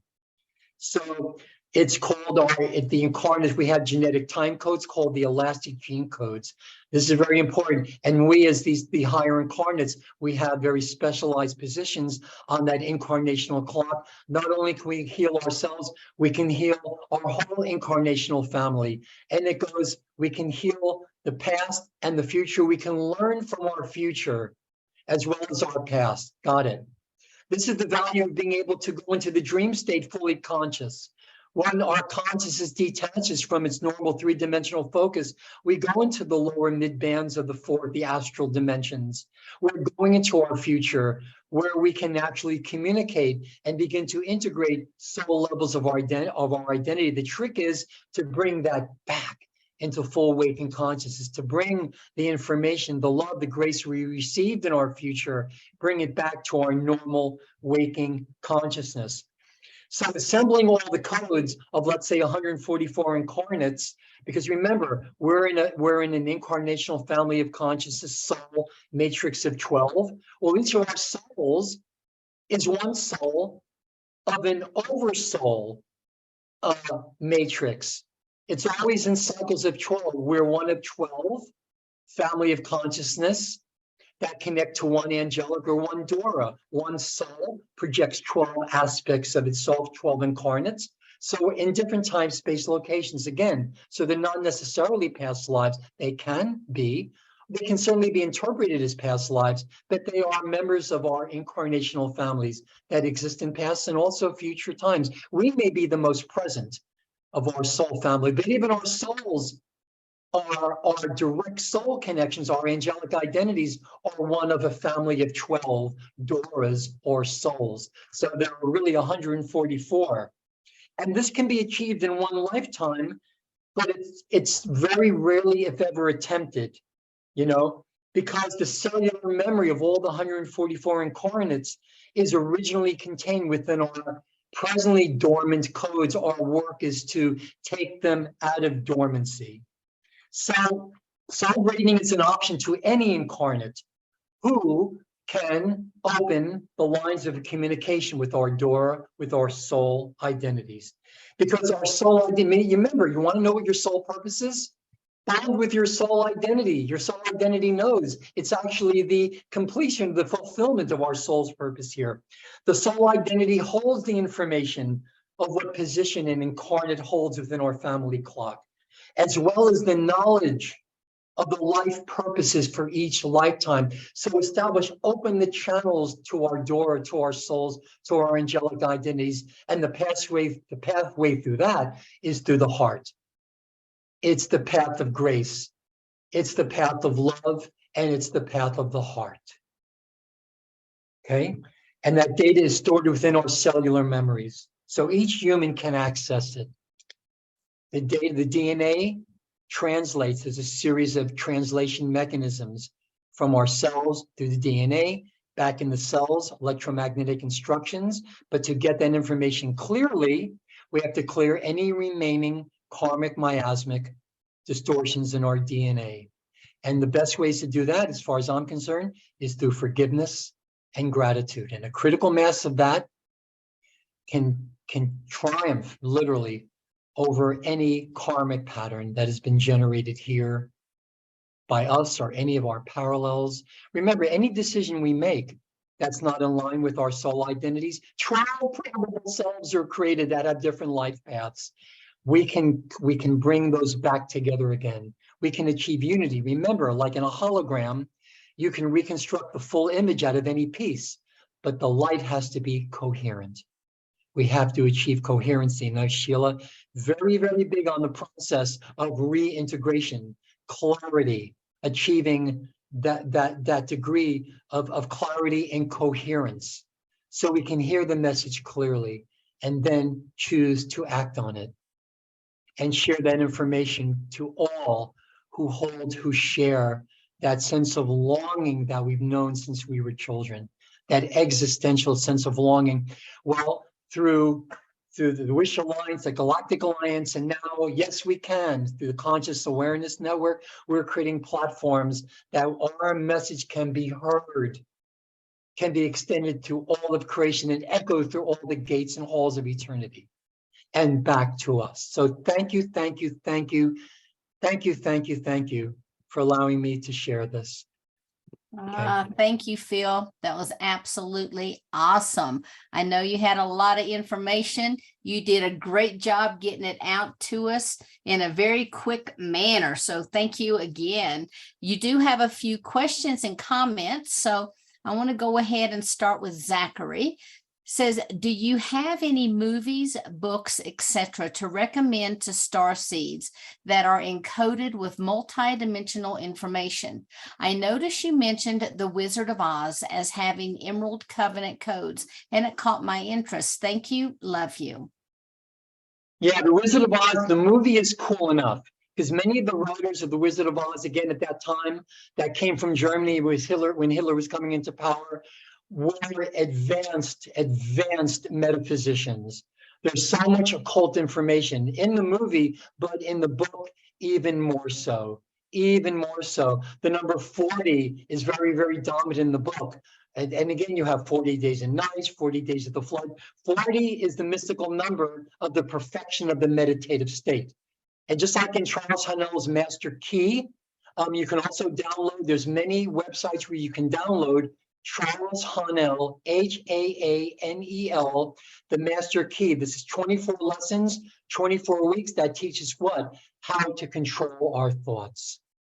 Through all these years, I've discovered or rediscovered that most of these programs fail. It's not the teacher, it's not the content, it's a combination. And the reason that most of them fail is because we still have not yet learned to control our thoughts. And I think the greatest, you asked what the greatest resources is, the Conscious Awareness Network. What's posted on the website, Galactic Alliance, everything that you really need, and more is being added all the time. I could, if you contact me privately, we can talk. I can make a list for you that can answer more directly and pointedly your questions. But as far as a general resource and platform and multiple platforms that we can access pretty much anything we need to facilitate, accelerate our evolutionary journey and back into wholeness is through the Consciousness Awareness Network. Yeah. Okay. Bill, Next could you question. can you give me your email real quick? Yeah. Oh no, I did it just for Stone Hobbit here. Okay. All right. For everyone. Yes, for Okay. everyone. There it is. Right. Great. All That's right. my email address. If you're into I do a number of different private sessions. I have different mentorships. Openings are few and far between, and we have an amazing group. First time since certainly. Well, go ahead. I was just going to ask, Katie wanted to know if you could put the name of the book that you recommended in the chat as well. The Master Key, and then there was the solar plexus, or the abdominal brain. There are many websites you can access the full Master Key program, 24 lessons in 24 weeks, and the solar plexus, the abdominal brain. Okay, there must be somebody out there who has the link for it. If I had a little more time, I could do that. But they're very, very easy to access. I'm very easy to find. The Consciousness Awareness Network, you didn't even have to go look for us. We found you, you know. We put out the invitation, and just by the fact that you are here, that you've accepted the invitation, we're more than ready, more than willing, right, Sheila? More than able to meet you at least halfway. We give of ourselves with gratitude, with thanks, with compassion for ourselves. Again, forgiveness is so important. If we've been stupid or naive or ignorant, if we allow ourselves to be violated, forgive ourselves first, and then forgive others that you feel have violated you, because for most of the time, forgive them because they really didn't know what they were doing. For those that didn't know what they were doing, they may not be able to find their redemption in this world, but in the world to come. Yes.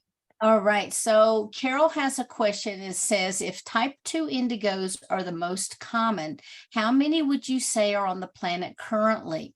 When did they start arriving on the planet? Type 3 indigos, the ones that are here to heal the Nephilim, Syrian, Pleiadian, and Anunnaki Nephilim races, they are the most populous. There are millions upon millions of the type 3 indigos. And just with what I gave you, you can really begin understanding this framework to understand how to recognize yourself or anybody else, maybe even your children that are type 3 indigos. Okay, so there are more of the type 3s, less of the type 2s, and very rarely the type 1s. But since so many of us and so many waves of us have come in previously, now the grids can withstand. See, when you get a lot of higher consciousness coming in when the grids aren't that stable, that's when you can get a lot of earth changes, volcanic earthquake activity, weather changes, climatic changes, changes even in our own DNA, and the planet gets rocked. But I think there are enough of us on the planet now, gatekeepers, gate holders, key holders, that the planet's steady enough now in this ascension cycle that the planet that we can, more of the indigo type 1s can come in.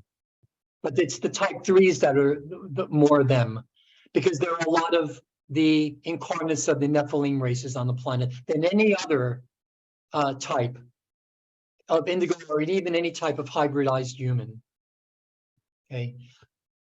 Paul has a comment, and I think it's a great observation. Paul says, if we had baseball cards for each prophet in the Bible, could we put a spirit type on the card stats?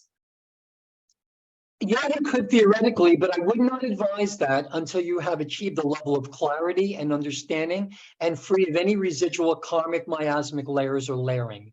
Because if you don't, you're going to impress and imprint that on the card. Usually it won't matter. The cards, if it's of these biblical patriarchs and prophets, they're so powerful, their grids are so powerful, their protection is so powerful that you probably couldn't affect any changes in them anyway. But I like your follow-up comment about seeing the orange flying saucers in Joshua Tree. I can't wait to go back to Joshua Tree and the 20, how many palms? 29 palms area, the area of the Integratron. I'm sure a lot of people out there have worked in the Integratron. I think I could actually, given the freedom to do it, I think I can actually finish it. But then again, there are responsibilities. Remember, it's really true. Stanley told us through Spider-Man, with greater power does necessitate the need for greater responsibility. Don't jump into work that you feel you are not ready for. And I will tell you, if you're doing a lot of the higher work, even in our mentorship programs, if you're doing this work and you feel pressure, intracranial pressure, if your eyes start to bleed, your nose starts to bleed, your gums start to bleed, your teeth, I had a tooth explode at a Universalist church somewhere in Florida, and it right onto someone's forehead, my tooth. But being the trooper that I am, I just walked off the stage, still was talking, saw the microphone in my hand, took the tooth, put it back, and just continued on. Well, that's me, But any other questions? So yeah, Joshua Tree is amazing. Go ahead. Let's hit this one for Deborah. It says at 71, I have worked in metaphysical field 33 years as a psychic medium and since 2002 as a conscious channel. I've spoken what a well-known channel told me was an angelic language and have done this probably 3 years, but I don't understand anything said. At times, I feel I'm speaking to a group.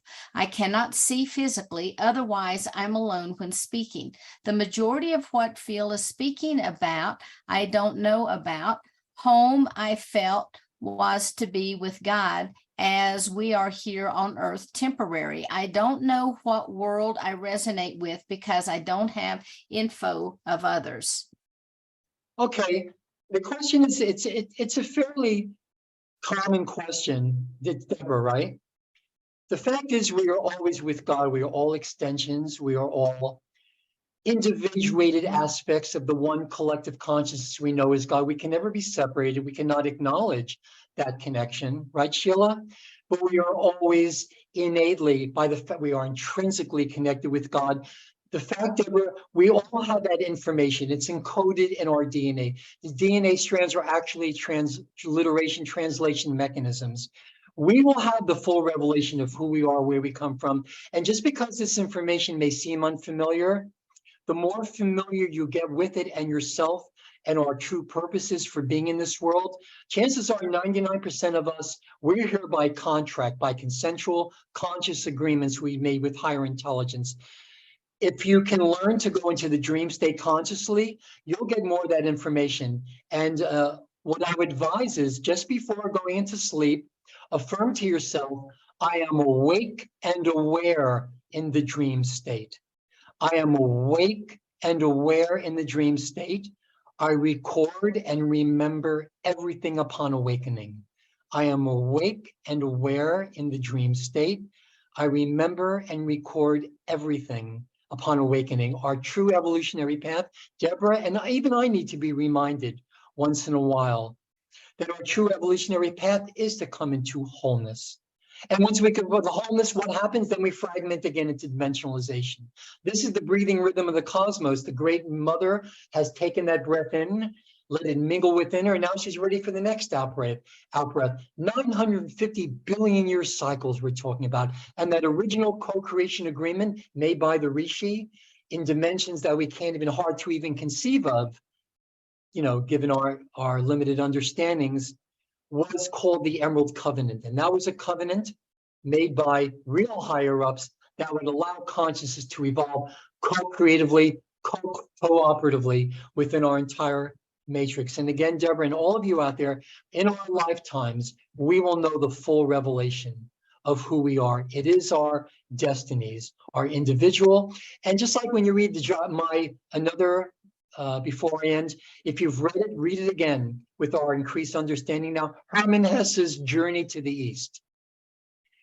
We have a common destiny and a common goal and a common purpose, but we have our little special things that when we achieve soul integration or higher dimensional integration, or when we build those divine light Merkaba, Akasha, transharmonic, Akasha vehicles, and we have the freedom to extend love to all of creation, then we can go on our private little adventures. But we also are all in this together, and we have a grand common purpose, the original purpose for which the original human race was created, to be guardians of the stargates on this planet. To be healers, to be way showers, to be pathfinders, to be the true revealing vehicles for grace to come not only into us, but through us into the world. Yeah. Thank you so much. Thank you, Phil. And Yeah, everyone, love to you all. please check out Phil with his email address that he has left in the chat. And Paul, thank you so much for providing the solar plexus book and the solar plexus or the abdominal brain books in there. That'll be great help to everyone. And Phil, we did not have time to answer all the questions that were asked, but if you'll go to the Q&A section and check that out, and then also in the area where the questions have been answered already, George had a question about Jesus's body being buried in Japan and wanted to know if you had any information about that. And so if you'll be sure to check that out as well. So I want to thank you again so much for being here.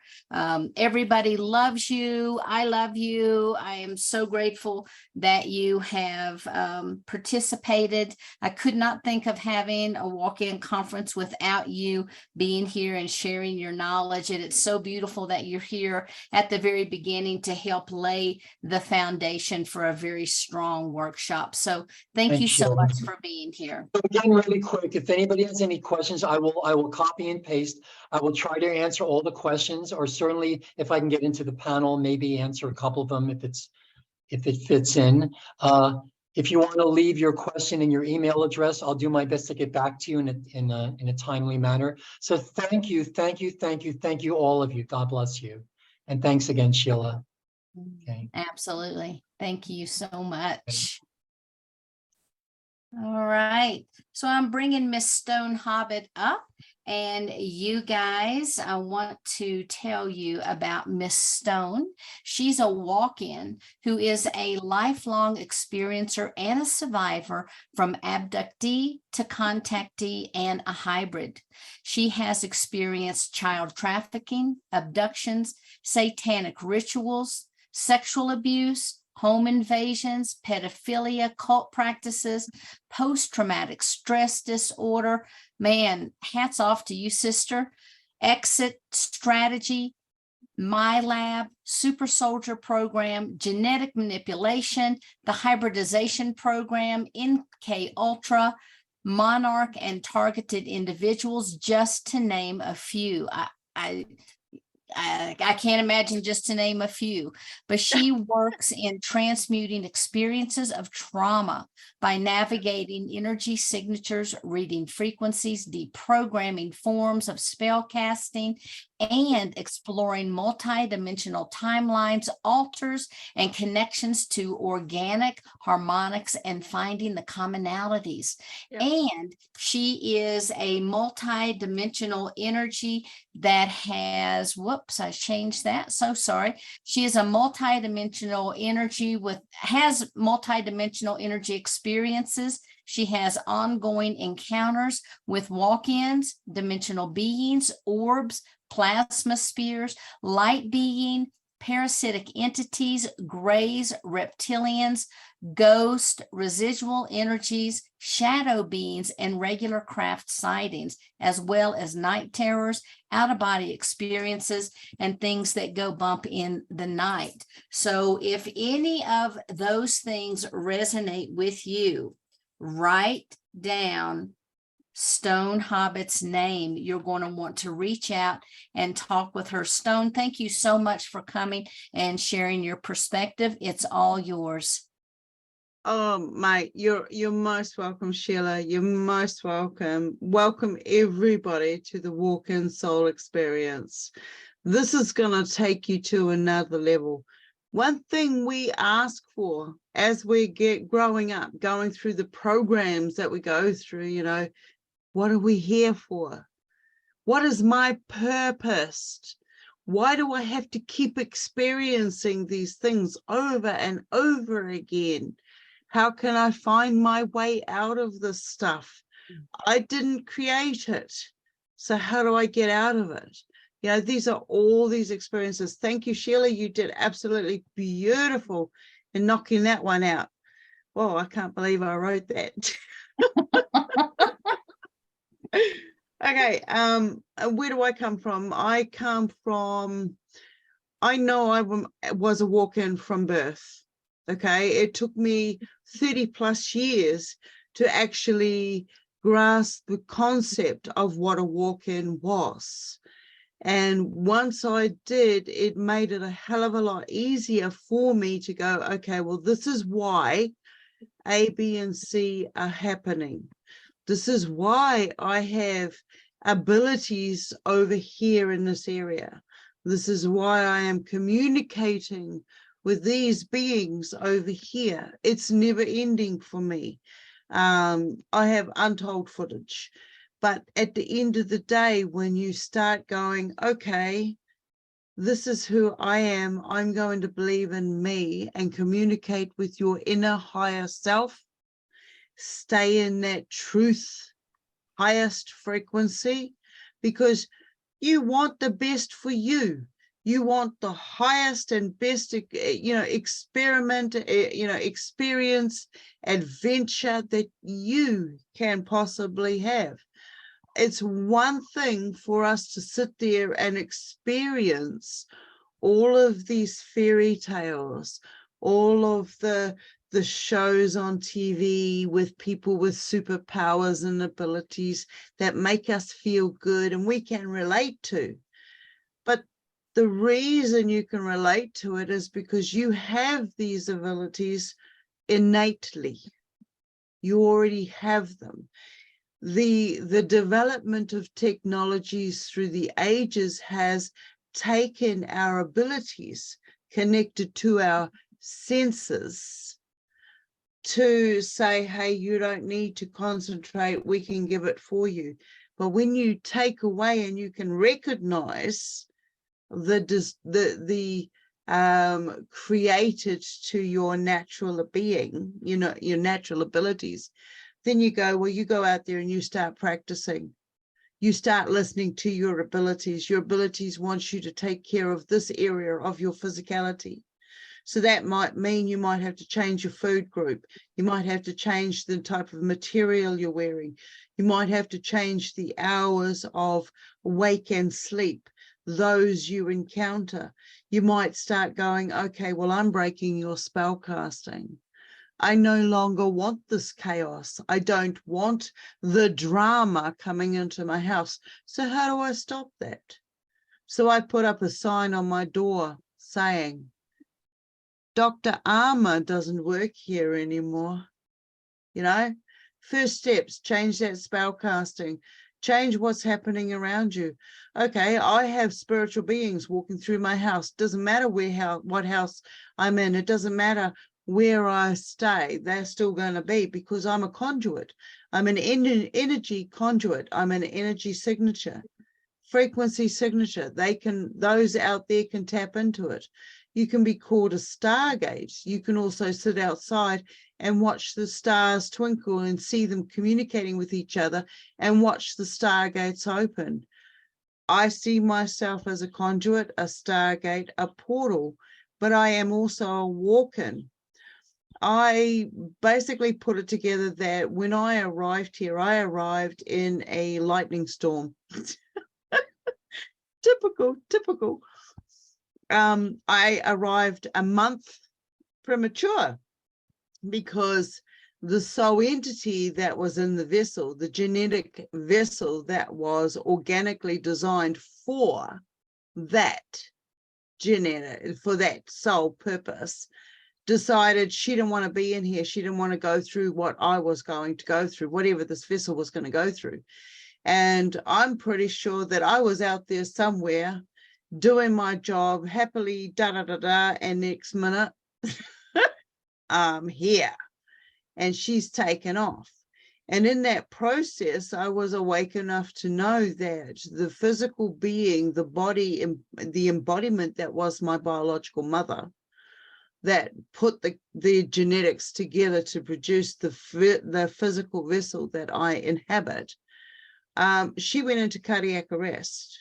I was born twice, first my leg, and then through her cardiac arrest, I was reestablished, and then I was rebirthed. And when I was rebirthed with what they call a veil over my face. 30 years down the track, I have this lovely little Asian lady who comes and says, I know who you are. I was at your birth. Whoa. And then she turns around and she tells me all the whole lot of how it took place. And this is stuff that stories are made of. And okay, well, we'll leave that over there for the book. And then she told me why she saw me as having the veil over my face. All my lifetime, I have been put into situations of dark, traumatic, occult, Masonic, family, genetics, you know, the whole works, that dark side of the whole coin of it. And I didn't know who I was. I had experience of personal reincarnation. I knew I was going to a location. I recognized the location. And when I was telling my biological parents, I've been here before, they're like, no, you couldn't have. We've never been here before. I have been here before. I can tell you what the next tree and what the next landmark is going to be around the corner. Go up that driveway. That's where my mum lives. What? Your mum's sitting in the front seat, mate. Anyway, long story short, we go up the driveway. And I prove to myself, let alone anybody else, and whatever the circumstances that took place, I proved to myself that my toys were hidden. After 50 years, my toys were still there. The family still lived there. I proved I lived there. The photograph in black and white that the woman had on her mantelpiece was of me at my age there and then, and in this physical as a 7-year-old. How did I pass on? I passed on in my past life of suffering from pneumonia. This incarnation, I suffered from pneumonia. Okay. The last time I was admitted to hospital and plugged in to the system was at 45. Okay. It was, back down the track, but 45, that's still saying a bit. And there's all these other genetic manipulations through the family that I discovered through my process. I've never in my wildest dreams thought that was my journey that I actually experienced. You see it on TV and you watch how people suffer through it. It took me a long time to be able to sit down and watch some of the movies that came out with traumatic events, because I had physically lived these traumatic events. There was no pain for me at that particular time living the traumatic event. It was only afterwards when others turned around and said to me, what you were living wasn't correct. Okay, it was traumatic for you. It was painful to you. You shouldn't have undergone it. Well, I did. And somehow I got to the other side of it. But I am also very aware of those that didn't make it through to the other side. I didn't know what the bigger picture was. And then one day I woke up and I realized I'm sitting in a closet with sheets and blankets and clothing over me so nobody could find me. Okay, I was hiding out. And I discovered I had voices and entities coming in. Throughout my process of trauma, I realized I was never actually alone. The physicality was able to bilocate. It was able to have outer body experiences. I could find myself literally standing there with other entities or other possibilities of self that have experienced it through their encounters, through their journeys, of what my physical was encountering. Why didn't they step up to the mark? Why didn't they step in and try to stop it? So they said to me, why don't you try to stop it? You're here, you can see it, you can feel it, you are connected to it, stop it. But there was no way. There was this force field that prevented me from actually stepping back in and stopping the encounter from taking place. I was in two places at once. Later on, now where I'm at, I can see I was in 2 or 3, 4, 5 places at once, because these entities I was talking to were actually versions of myself who had already encountered the same experiences I was experiencing. It wasn't until my 40s that I discovered that I was a walk-in, and all of these experiences and encounters that I had earlier on started to make sense to me. All governmental agencies and everything that said they were there to help me, and through psychology, I worked in a lot of different fields in this lifetime. And some might turn around and say to me, wow, how have you managed to do all the things that you've done? Well, I don't know. This is just the process that this vessel has managed to go on. I do and very am aware that I was living more than one life at any one time. I get voices, I get different forms of entities coming in. My eye opener was when I had light beings come into my room, and for many years I constantly analyzed the scenario, what took place. Was I in any form of fear? Why did they appear? Did they appear beforehand? Did I know them? Do I know them? And there were so many different varieties, like a total stranger coming to my doorstep saying, the solar beings from the sun are coming to communicate with you. Who the heck? I didn't know who she was, and total stranger. Okay, cheers for that. Thank you. 10 years down the track, I still get strangers jumping in my vehicle telling me their whole lifetime stories. I might say 1 or 2 words, they jump out, I never see them again. But that is my reality. That is my reality, and I accept that.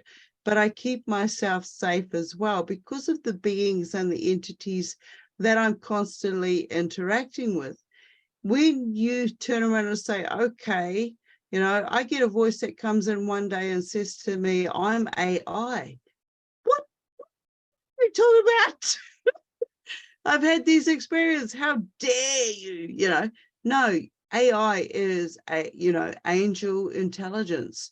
You have the DNA imprints within you from another species. Species to me now is, different planets that we come from, different solar systems that we've been in.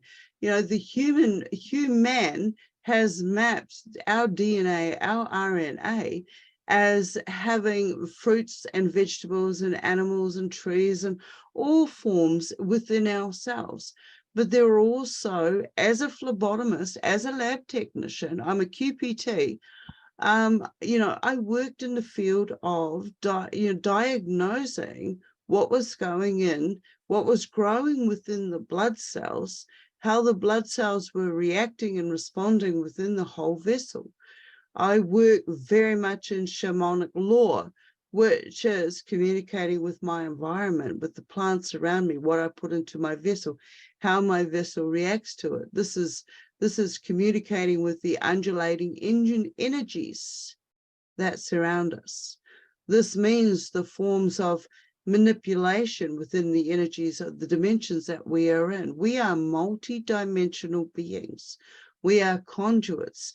We are able to access many different energies, and they, whatever you want to label them, are very aware of our makeup and how we do and have the abilities to connect with these other dimensions. So we get hijacked along the way. But when we recognize what is going on and where our energies are going, we turn around and we say, no, we're not accepting this. We now are aware that there is more to us.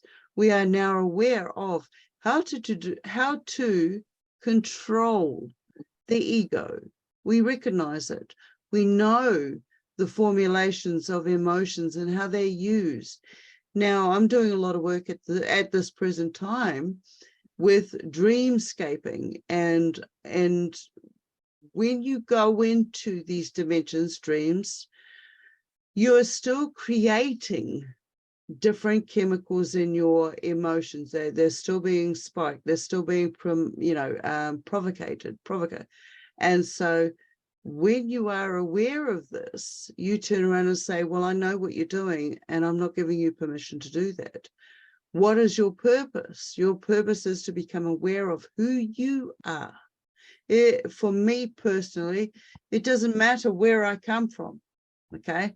I personally am aware of what is in the now, you know, the extra tooth, the extra toenail, the webbed feet, the scales, you know, whatever, you know, our abilities, the abilities that we have in the now today are just forms of communications that we have with these dimensions. I can go into a dimension where I have super strength, what I would call in humanity super strength. But when I go into another dimension, it's second nature. The speed that I can move, one step can take me over that far. You know, it still takes me 20 steps to get to the letterbox over here.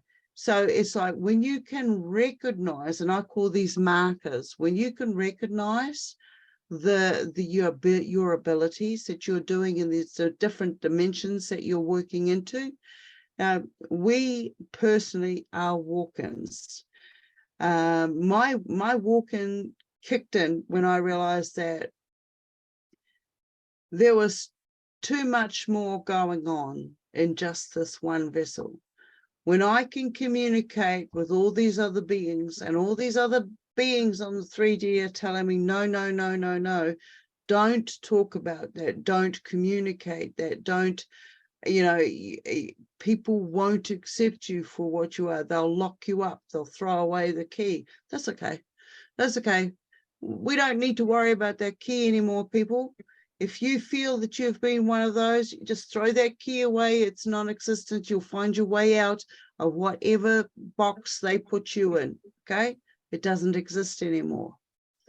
I stepped in and I went, okay, I don't need to tolerate the chaoses that have been designed to keep me in stuck states.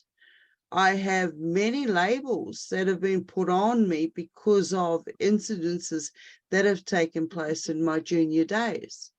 You know, a post-traumatic stress disorder,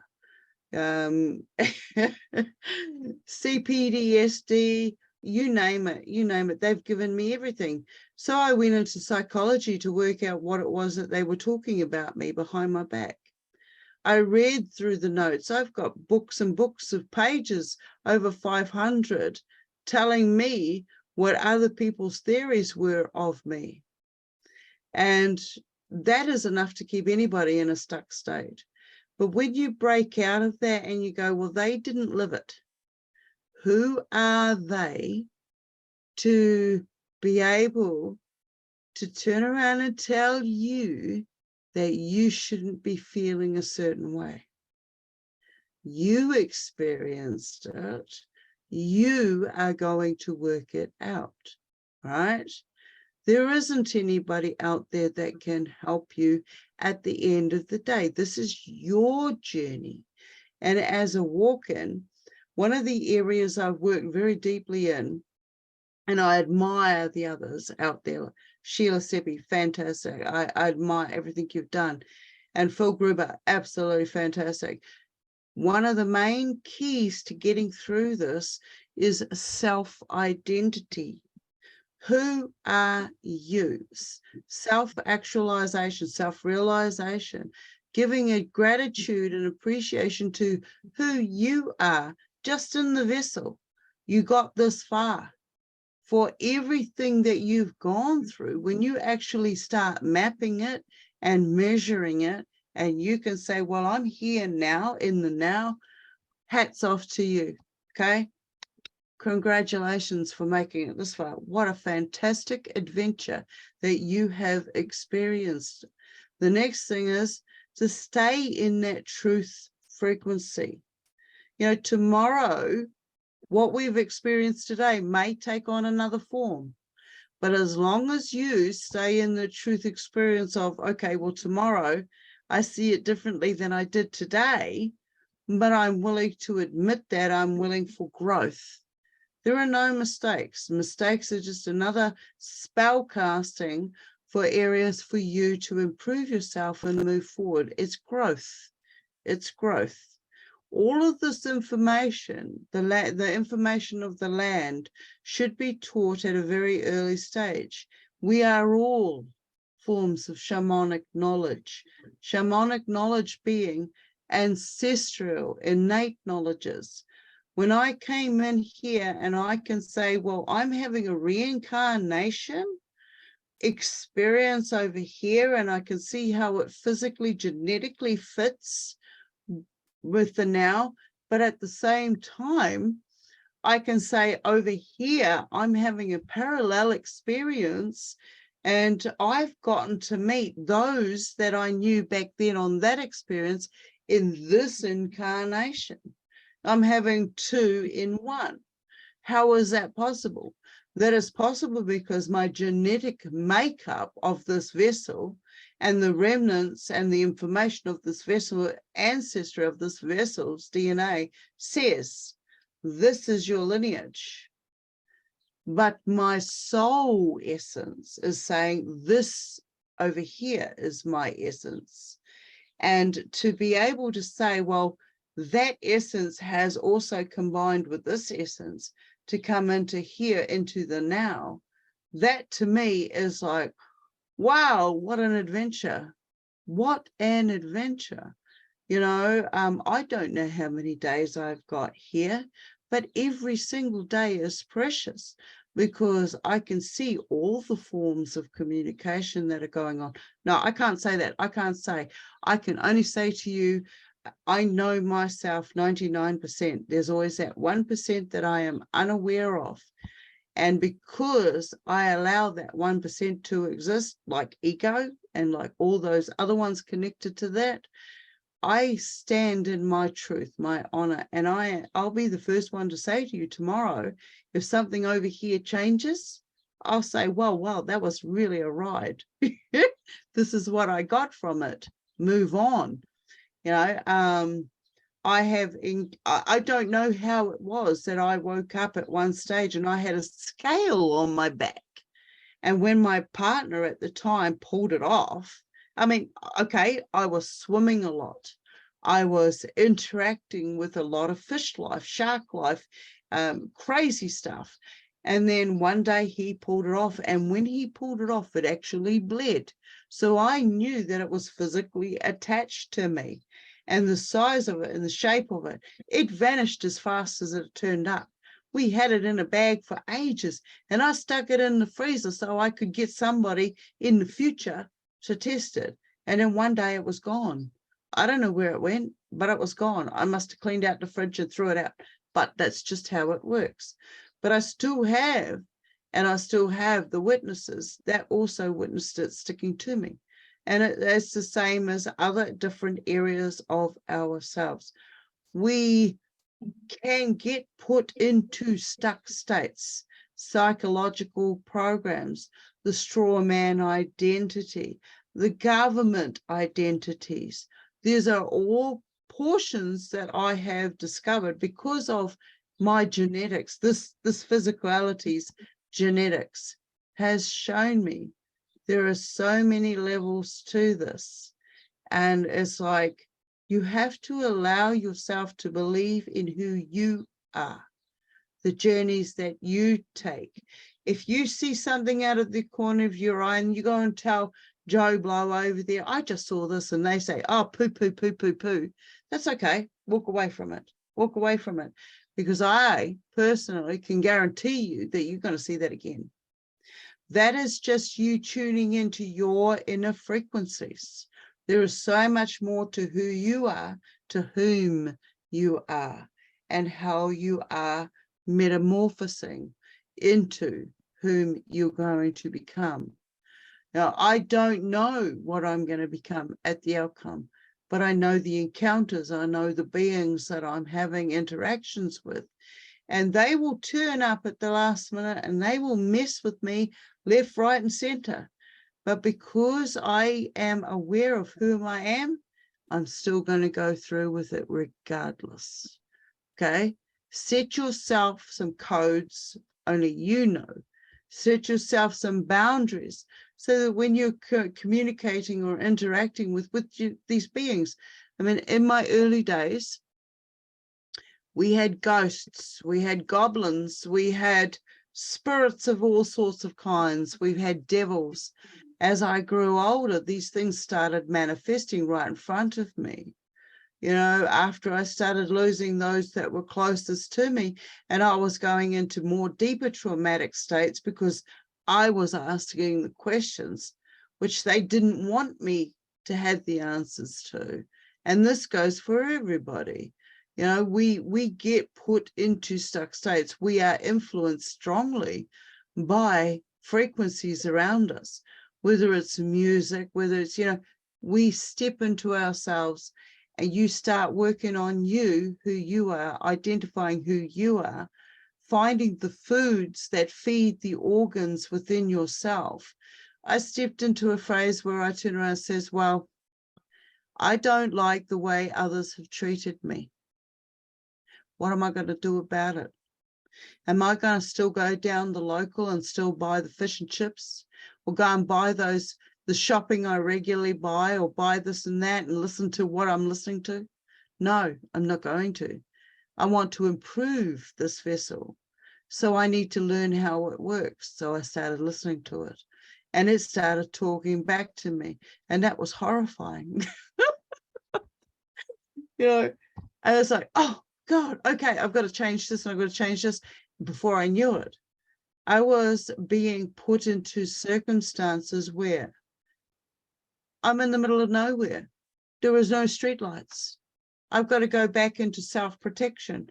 I've got to heighten my senses around me so I know what the animals are saying, with the trees and what the environment.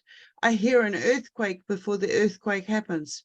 These are abilities we all have. When you step back into whom you are as that walk-in, you start going, I acknowledge. I give myself that acknowledgement for seeing that shadow that nobody else could see. I give myself that acknowledgement, that appreciation for doing the work that I did. I thank myself for feeding and being able to communicate and to be harmonic with my organs. We are an organic vessel. I am communicating with my organs so that when they get to that frequency, I mean, on the secret, on the sly, I'm hoping to levitate while in this 3D form. Okay, we keep that a secret. You know, be who you want to be. It doesn't matter if they don't like your art, they don't like the way that you laugh, they don't like the way that you sing. This is who you are. And I suggest you do it. You will know what makes you feel good inside. And if they turn around and poo-poo you for the way you sing or the way you sound, it's going to make you stronger when you turn around and just go, thank you. Thank you for showing me where you're at. Because I don't have to be there. But I would like to share this journey. And I am sharing my journey with you.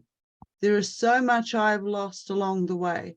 But at the same time, there's so much more I have found. And at the end of the day, no matter how lonely I become, I am aware of the journey and adventures I have had. And I appreciate every and each one of you as a reflection, becoming the best version of who you are, so we can be the best as a unity of energy. You know, like Phil said, you know, one of the biggest things, and I kicked this in the butt left, right, and center, guys. If you go out there and you learn a skill, you share it. Don't put a price tag on it. Okay? You share it so that we can all improve on it. Once upon a time, Christ came to me in many different forms. He showed himself, and he showed me how to turn flax into thread, into a fishing net, not to feed one, but to feed all.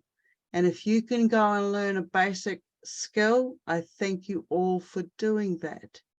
You know, there's so much, there's so many avenues to this, and you know, come along, join in.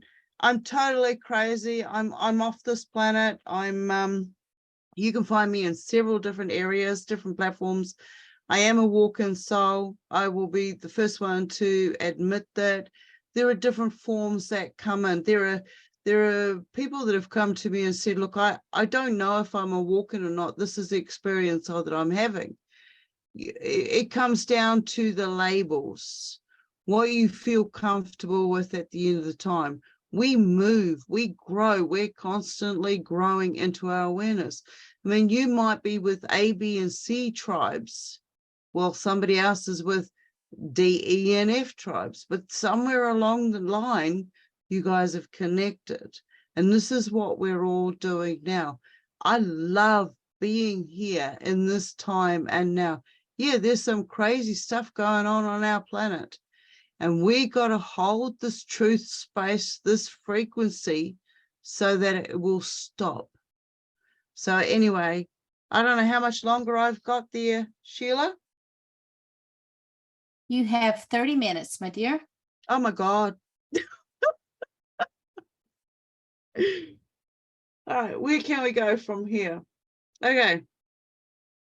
Last night, I come back 3 o'clock in the morning. I come back. I'm making sure that I go to bed early so I can get up early. I've had computer crashes. Even today, while in group, my computer decided it was going to suck. It was going to blow up. It's going to do whatever. Anyway, I can't say what I wanted to say.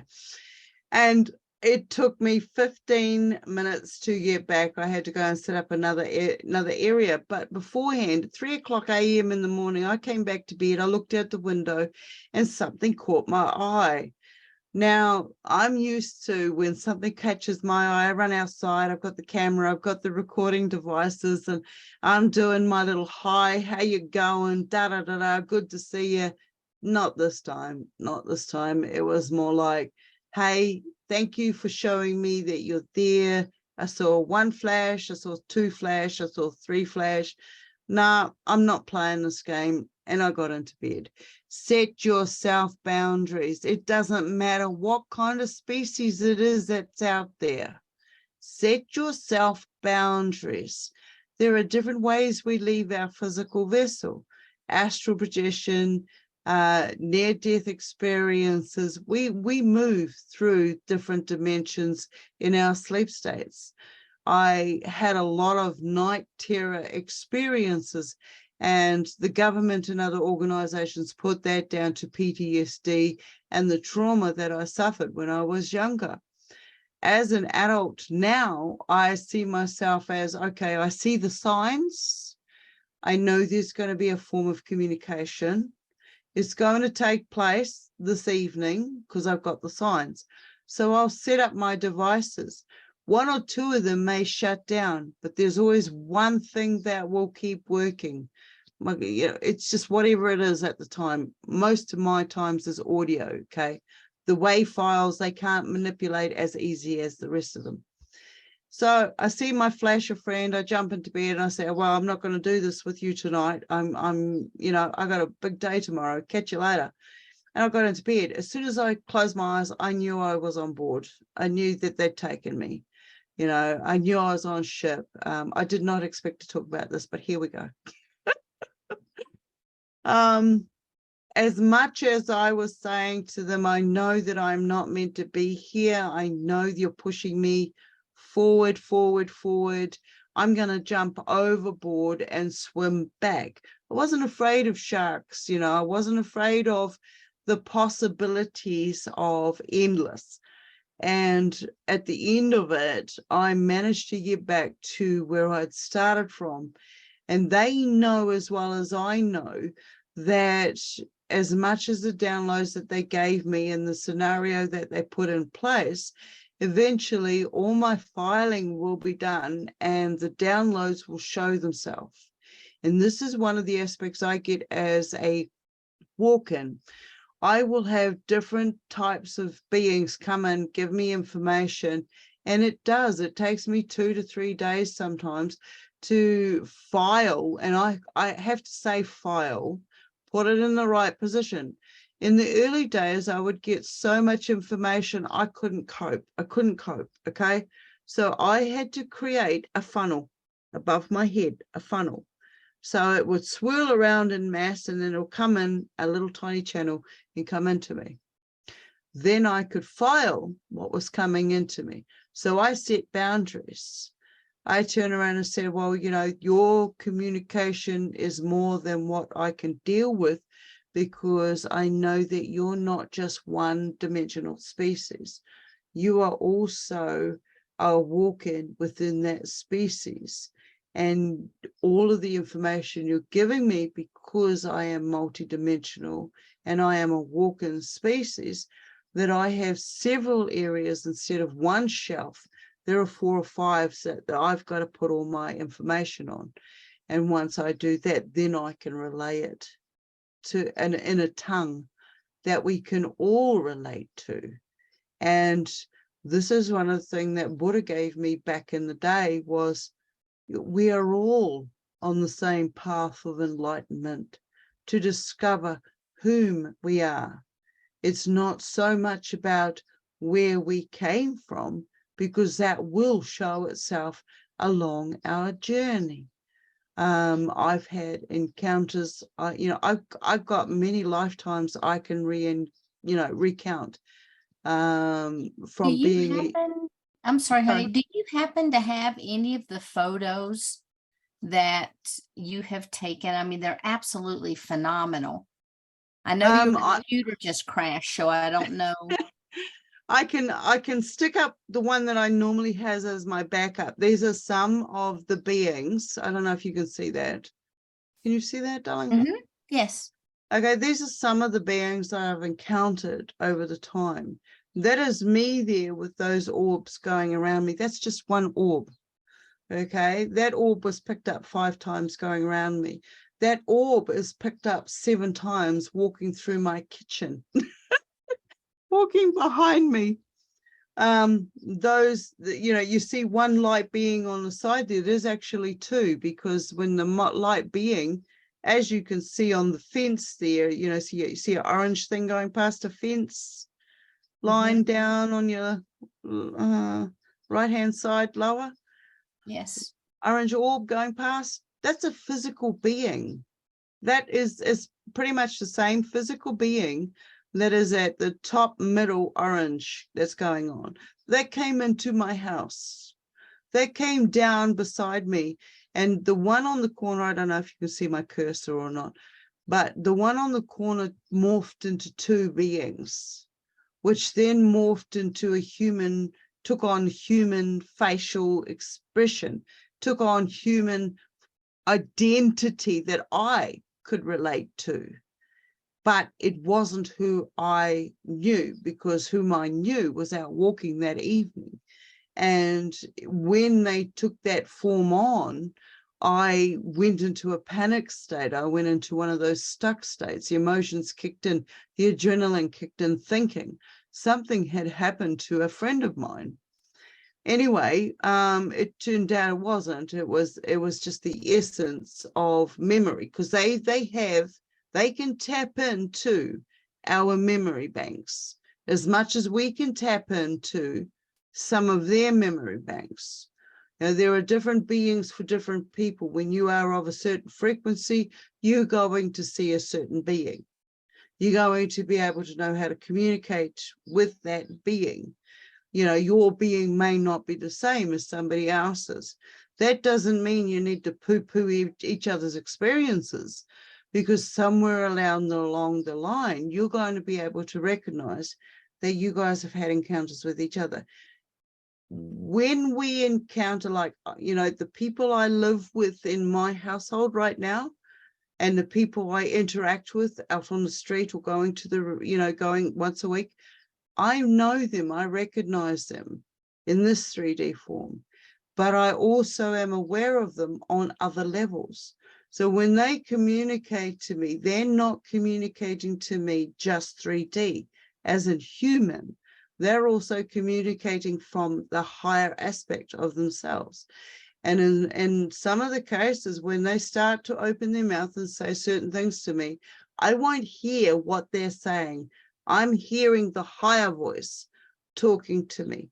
So if I can give them and translate on simple terms, this is what I call we're all simple. Okay, we're all simple, we're earthlings. If I can give them the simplistic communication, then it's going to allow them to communicate with them's higher selves faster. There is a lot of work that we do in cleaning and clearing our, you know, tunnels, tubes, whatever it is, the frequencies, so that we can hear, so we can communicate, so we can relay with them. They're always talking to us all the time.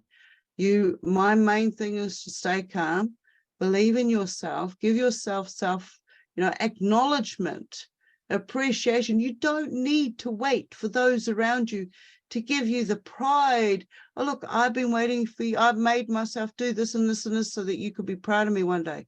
Bugger that. That don't work. Okay. All right. That's not going to help you anywhere. You do it for you. You do it for you. It doesn't have to be what others want. Never. You know, there are boundaries and protocols that we take into place. Do to others as you do to yourself. Treat yourself the way that you wish to be treated. Treat others the way that you treat yourself. Respect, courteous. When somebody starts talking hogwash to you, you know it. You know it, because you're not going to tolerate that stuff. You can just smile at them. You don't have to call them out on it. You just have to look at them. You know, you get to that state where, okay, you know, I know what you're saying. Believe in yourself. Acknowledge where you've come from. I love you guys, you know, because you're all versions of me, and whatever the journeys that you've gone through and undertaken, you know, thank you for doing that. And, you know, I give myself appreciation for where I've gone and what I've gone through, because, geez, I don't know how. You know, I've lost people. I've lost others that have gone through the same journey, and they nobody will ever know who they were or what they did, but I do, and I hold that very dear. You know, we have so much more going on than just get up, go to work, come home, eat your dinner, watch TV, have your shower, go to bed. That's it. There is so much more to us. So thank you again. You know, I look forward to sharing more and playing. You know, if you make it fun, we pick up more from it. If it's something, it's a job or it's a task or something you don't want to do, you ain't going to learn nothing from it. So, you know, cheers, and thank you everybody for coming along and sharing this space with us. And I look forward to sharing this adventure with you. There you go. Yeah, well, you know, I really appreciate that, and the depth of the experiences that you shared, because when people first come in as a walk-in, you know, it can be very unnerving. Yeah. Lots of confusion, lots of self-doubt. Yeah. And that's when we start to put ourselves in the tailspin. Yeah. And that's when, if we are unaware, that we can begin to lose ourselves and allow some of this other energy to flow in that you were speaking of. So I really appreciate your bringing that. Several people have made comments. I want to just share those with you. I'm starting here at the bottom. Walter says, how do you handle and structure and organize it all of your tasks manifesting now, and all of your spiritual beings, colleagues, and teams? And I also want to share that he also says that he is a walk-in that came in 3 months ago. Oh, beautiful. Absolutely beautiful. Thank you, Walter, for doing this journey, mate. I tell you right now, it's not easy. Get a pen and get a paper. Okay, that is the first thing I suggest. And take notes. It doesn't matter how crazy it sounds. Okay, today write your notes and stuff.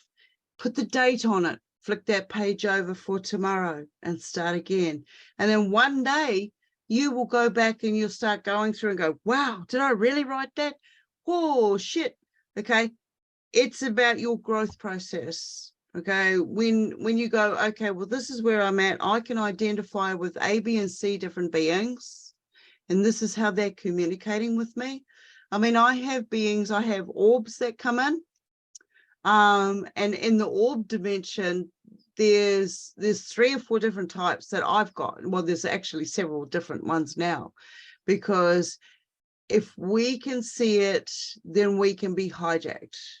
And when we go into those dimensions, then our frequency can be hijacked so that others, I don't know who the others are, but you know what I'm saying, can also come in and identify the work that we're doing with these orbs. Now, when it came to the orbs, when they first came in, they came in mass, and it was basically 1 or 2 showing me that they could appear 3 or 4, well, up to 7 times. And I've got photographic and video footage. I got videos that will never see the light of day, okay? Because of activities that I'm taking place on. They are there.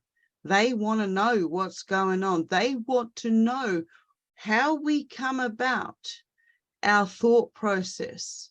And then once we have shown them that, they want to take it further.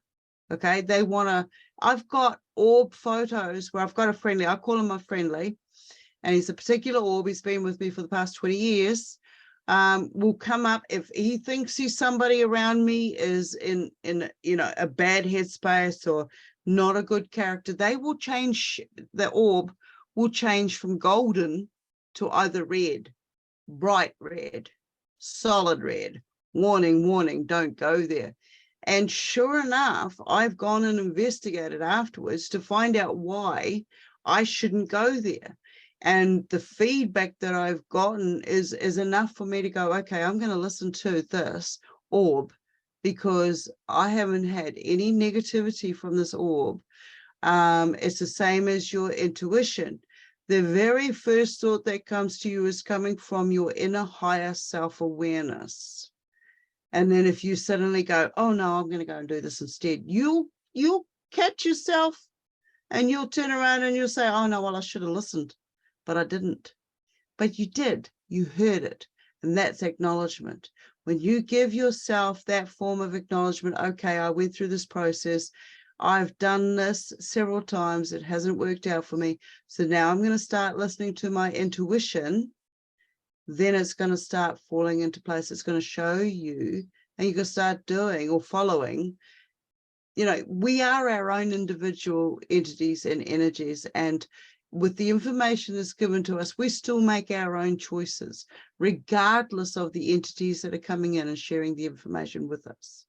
Right? So the next step is saying thank you to the entity that came in. Yeah. You've got to set yourself boundaries. The very first thing I say to people is to stay calm. The second is acknowledgement, acknowledging that you are in communication. You are having these experiences. Doesn't matter what anybody else thinks of. Next is keeping yourself a list and setting yourself boundaries. Okay, Joe Blow comes to your door and knocks on your door. You're not going to open the door and let them straight in, are you? You don't know them. But if you feel safe enough with them, you'll let them in. that is no different to these other entities that are coming in. Until you are aware of yourself, you need to be guarded. It doesn't matter if they turn around and say, there you're Uncle Sam from Ekatahuna or whatever planet. Be yourself, be guarded. This is your journey. This is your adventure. You know, I am boots on the ground. I am living this. This is 24/7. So I hope that's helped somewhere along the line there, Walter. Beautiful. Thank you. Let's see, Zachary is asking, is there a backstory to the name Stone Hobbit? Love you so much. Thanks for sharing your story. Darling, I'm stone. Okay, I'm stone all the way through. Okay, you might think you can't get blood out of a stone.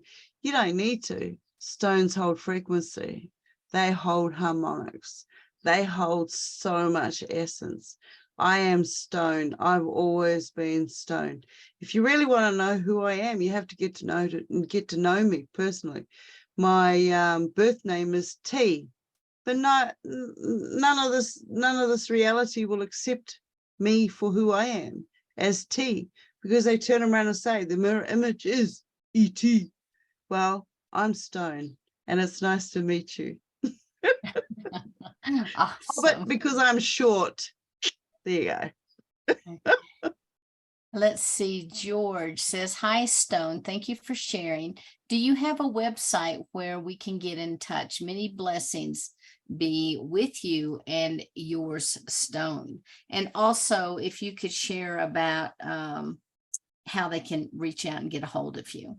Well, my Gmail is stonehobbit2@gmail.com. My webpage is stonehobbit.com, and the webpage is always under construction. If you want to have a one-on-one, you can find me, but you have to make sure you message me, because otherwise I'll delete you, because I might think you're a bot. I can be found at Christine Hansen on Facebook. All right. I hold a once a week hearth fire. That's HEARTHFIRE fire hangout Zoom room. It's open for all. We talk about all different topics, you know, wherever you're at, we'll find a way to get through it. Right. I can be found in a lot of different platforms, but yeah.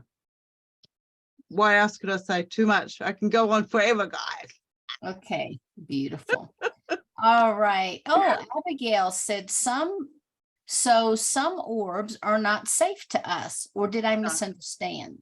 No, she definitely, that's correct. Some aren't. For a long time, I was getting orbs that were coming in. They were using energies, and they were morphing into other beings, seeing how long they could last and so on. And then came what I called the synthetics, which came in mass. And when you see photos of, I mean, I've got them myself, photos of mass orbs everywhere. Some of these are synthetics. They come in a tube. I managed to capture a photo one day where I saw a flash of light, and I took a photo, and it just snapped the light at the right time. And you see all these collectors, there's like 100 collectors of these orbs, and then they burst out. And it's one orb, but it's a synthetic orb gathering the energy from our atmosphere to turn around and manifest into something else. Now we have another form of orb, which I'm calling the AI, you know, the nanotechnology orb, which comes in, and I have had this on my own. My friendly showed me this himself. It is a manifestation of, it looks like gears or specific angles inside the orb, or multiple colors, like purple, greens, and all of the spectrum in one. It's a very mechanical looking orb. So yes, I have those as well. So when you will be able to tell, basically, because within the first couple of seconds of an orb coming into your fray, you'll see it out of the peripheral. When I first started getting my orbs, there was a flash of light, and we're going back 20, 30 years now. And I would turn and they would be gone. And I'd think, okay, there's something wrong with my eyes. I'd go and get them tested, nothing wrong with my eyes. But they were still coming in. They came in so much more. And one day I decided, well, I'm not going to do what they expect me to do. I'm just going to pretend to not see them. I saw them moving. And because I could see them moving around, I knew it wasn't a floater, an eye floater. So I was given a camera and I set it up and I held it and I still watched where this orb was going and I took a photo. I was shell-shocked to see what I found because it was exactly what I was looking at. And for me to be able to capture a photo means that it was more in our reality than my imagination. So from there on, I've gotten orb ships. They open up. You can tell, you have a look at some of my webpage and stuff, and you'll be able to see the material I'm talking to. But in the future, I'm sure we're going to do more walk-in shows. I wouldn't be able to do that. I call myself a navigator because I'm navigating multi-dimensions. I'm a walk-in that has abilities to communicate with these different dimensions. And we all have walk-in abilities. So to find out where we're at, this is why I'm here, to keep it on the boots on the ground so that we can all share our findings and grow with our learning. So hope that helps. Beautiful. Thank you so much.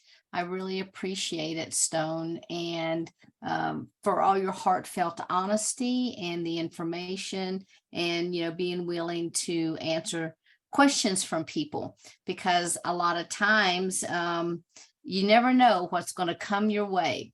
But thank you so much. I appreciate it. Thank you all for sharing this adventure. Thank you. Okay. Everyone, what I'd like to do is to take just a moment, and before I bring Xion on, I want to share my screen with you.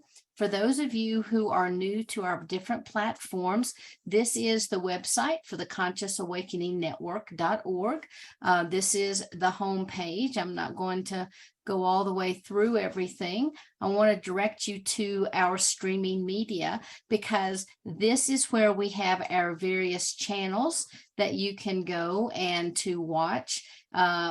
Each one of them have a multitude of videos. We also have topics. So if you would prefer, instead of looking for an individual, you can go directly into a topic. We also have live TV. And so when we are going live, then you can just click here and watch it. We have podcasting. You'll be able to hear all of the presentations from today here on, whether you're listening to Apple Podcasts or maybe it's the Amazon, Spotify. Be sure to check us out. We also have a YouTube channel. And here is where we're going to have this conference. It'll be listed right across here. These are some of the shows that we have: the Cosmic Conversations. We have Kara.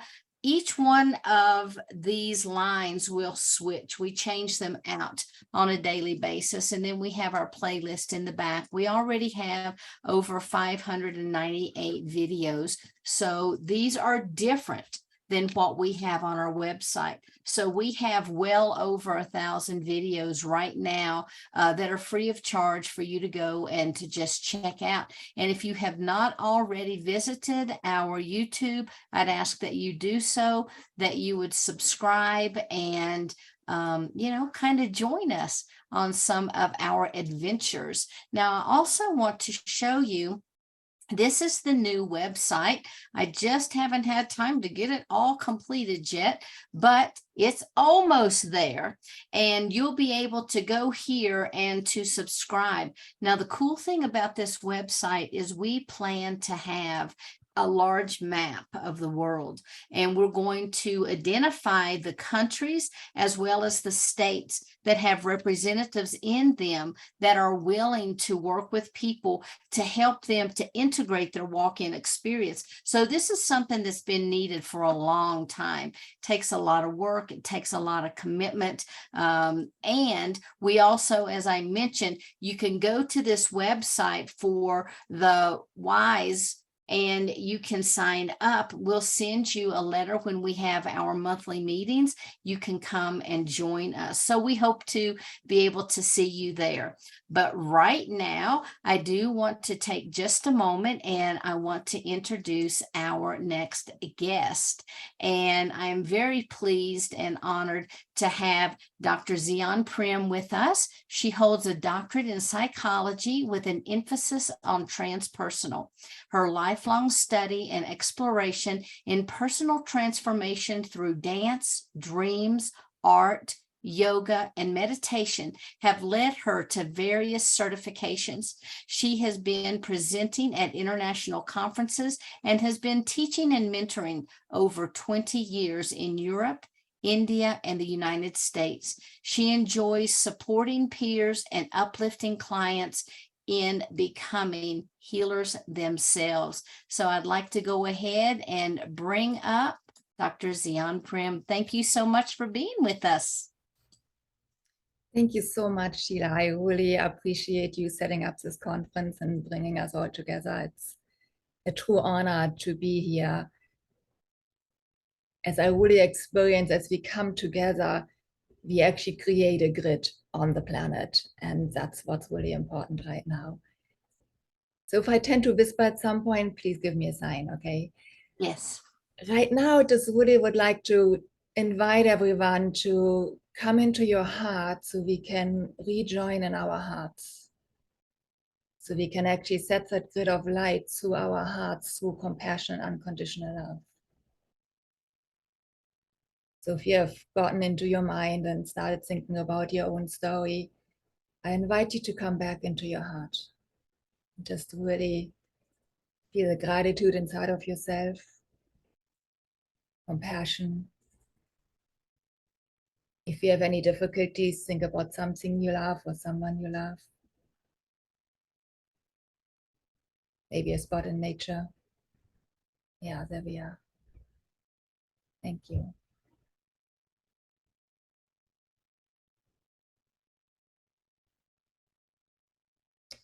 Just notice how we actually settle in and ground. So I'm a walk-in, and it's the first time for me to actually speak about it publicly. I've been very blessed that the prior soul was very experienced, was already a multidimensional practitioner, has worked with clients, has been trained immensely in ancient scriptures, ancient knowledge, the pathway towards enlightenment. And she was all about wanting to be like liberated, moksha, as they say in Sanskrit. And so that light body process towards enlightenment is we aim for ascension, and we do a lot of practices, which is not necessary, but it really helps to purify the body. And then once we reach that light body, that enlightenment, that self-realization, we actually also then come back as light body beings to still purify this body. And then the next aim of enlightenment, self-realization, is to actually take this body into light. And in Tibetan Buddhism, they call that a rainbow body. So beyond self-realization, there's a whole another pathway of really taking the body into light. And depending on the philosophy you are attuned with, there are different levels towards enlightenment. And I don't really find it's too important to get into that, but yeah, Vedanta has a lot of details, Buddhism has details. What's important is the actual experience of that, what happened in my case. So she actually got liberated, and then we switched. So I came in. She could have come back as a light body being, continuing the journey, but there was a prior agreement for me to come in and continue that journey to take this body into light. And that's a work in process. I have to admit, it takes a lot of work. The advantage of me coming in as a different soul is I'm not identified with any of the trauma that happened in this body. So she had the challenge that she was a healer, she was helping people, she was teaching, and she had to heal this body from immense trauma, sexual trauma, and being of service at the same time. And she wrote several books that I still have to publish, that she left behind, that we partly wrote together. In my rare case, we had a parallel time in body. So while we did the doctorate and did all the writings, we were parallel in the body. And for the walk-ins I've talked to, it's seemingly a rather rare experience, since I've never actually had a physical body. This was very helpful for me. I could just learn how to operate here. I mean, they're just practical things of cooking, driving. You wouldn't even imagine how much it takes to learn that, because you come in as a child, most of us come in as a child, and we learn all those things through our parents. But if we come in as a walk-in and we haven't had prior experiences in this physical human realm, we still have to learn all of that. So that takes a while. And as much as I was honestly grateful when she left, because then I could actually live more what I'm here for, or like, I mean, just simple things. I could eat spicy food because she didn't like spices. So it really comes down to just simple things like that.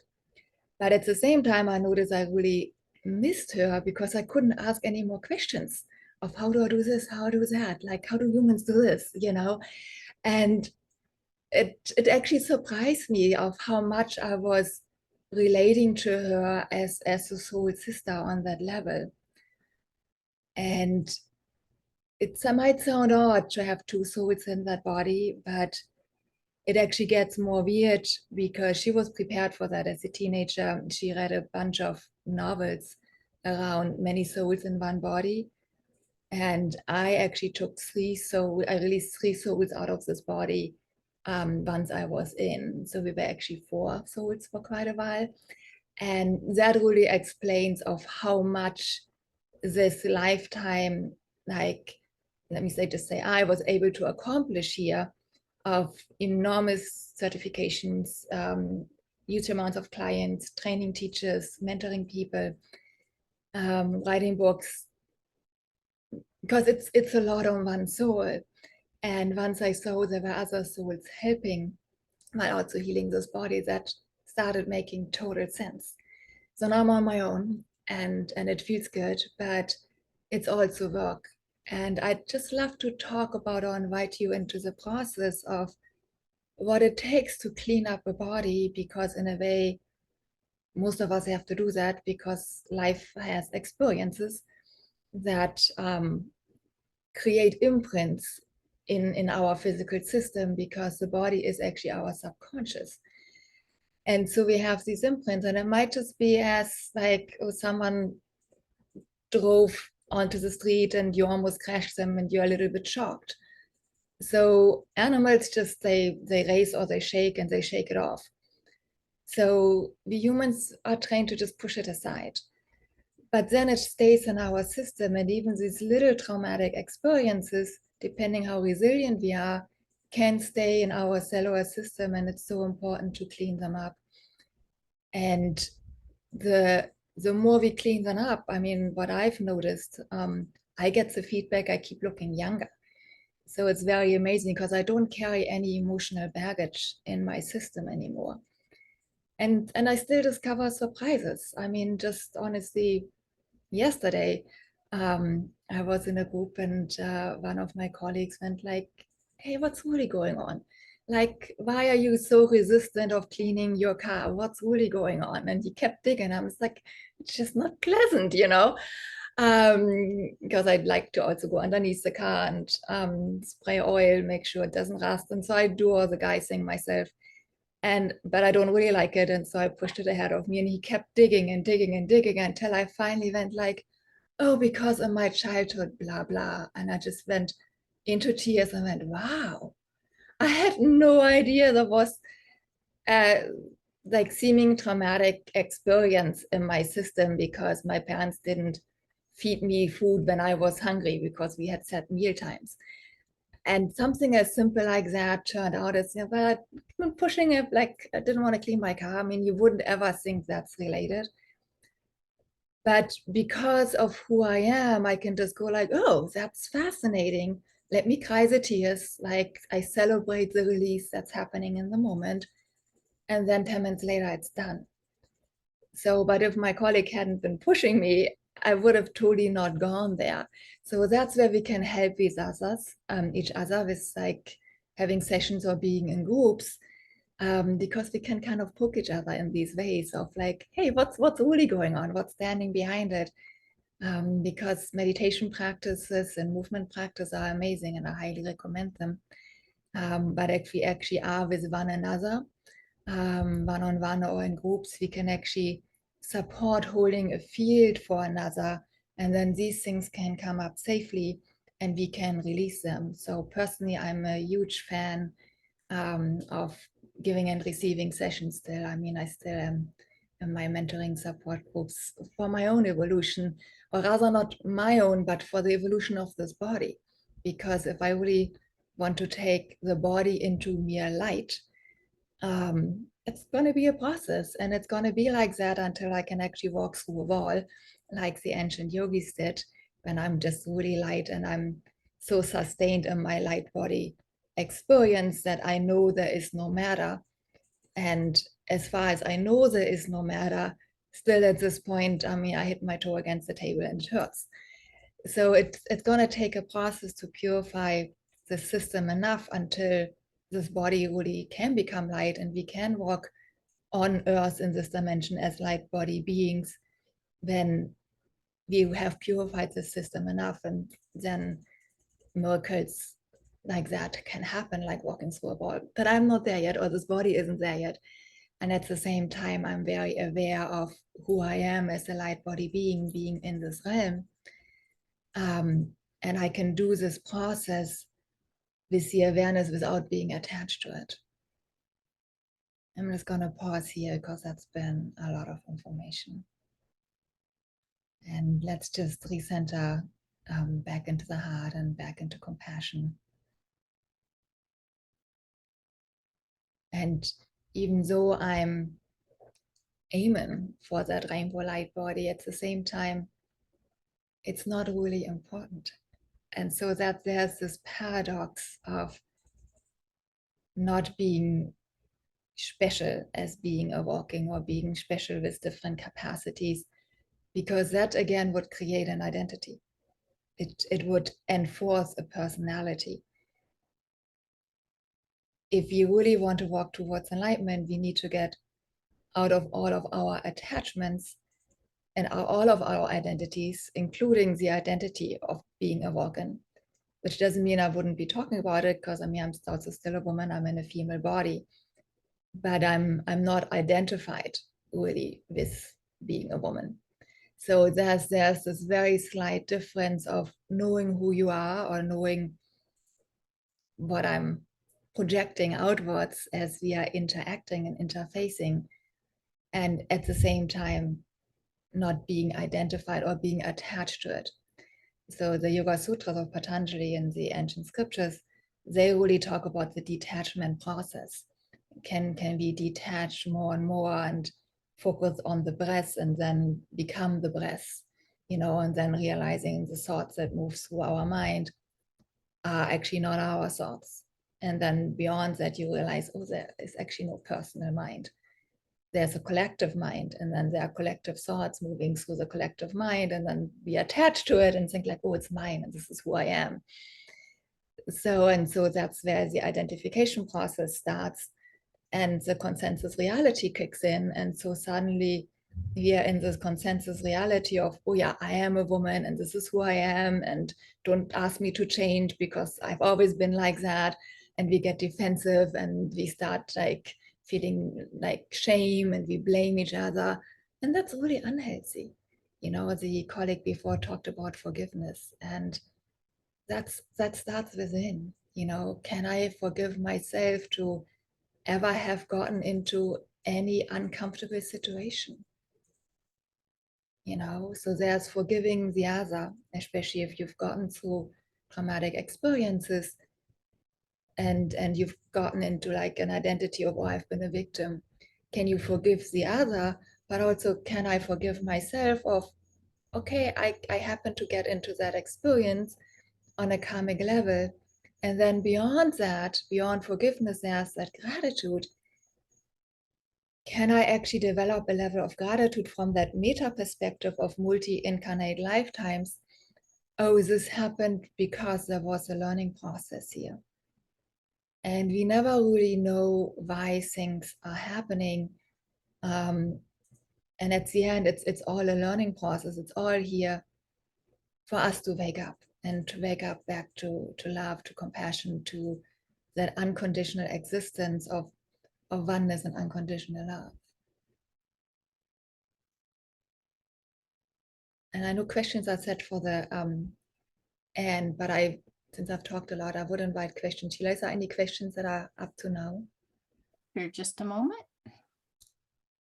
Says, could you please share with us the steps for how we can clear on a cellular level? Yes. So it's not done in an hour, I have to admit, but you have to be willing to invite emotions, as uncomfortable as they might be. And you also have to be willing to invite past memories to pop back up. And if memories have been very severe, I really would honor having someone hold the space for you.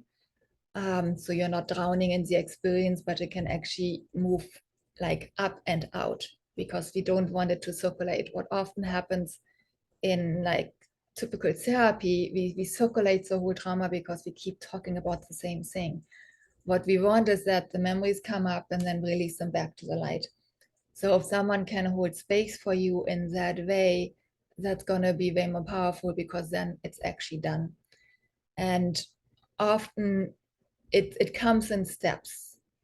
So where you have like one angle of a memory or another angle of a memory. And whenever the soul feels safe and held in love, so often in a very loving relationship, these memories come up because there's love, because then the soul knows, oh, I'm held in a loving field. So if you can be held in a loving field, that would be fortunate. And then let's just do a light body practice on a more energetic level. So I invite you to come back into your heart and just feel that compassion for yourself, remembering something you love or someone.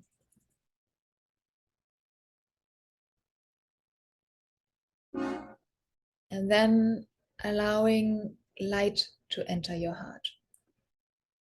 You can envision a ball of light or a crystal of light.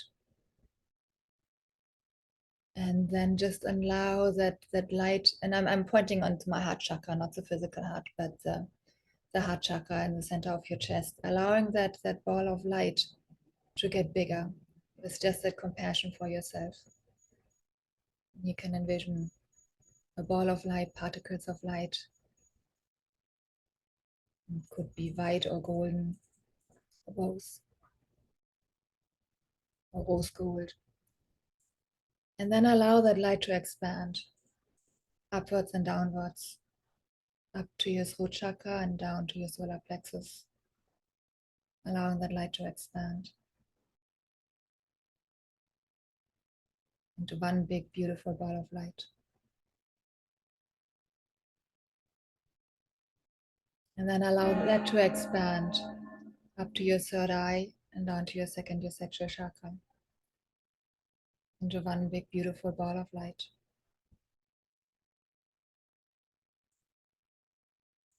All the way up and down. Or one big crystal of light. And then allow that to expand to your crown chakra and your root chakra into one big, beautiful ball of light, encompassing all your chakras into one unified field of light.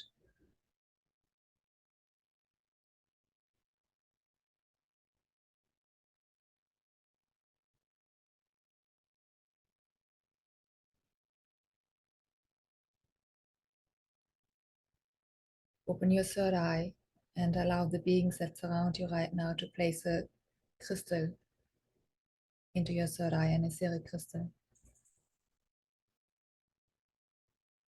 And if you don't want to keep it, it'll vanish later on. But you can allow that etheric crystal into your third eye, activating your pineal gland.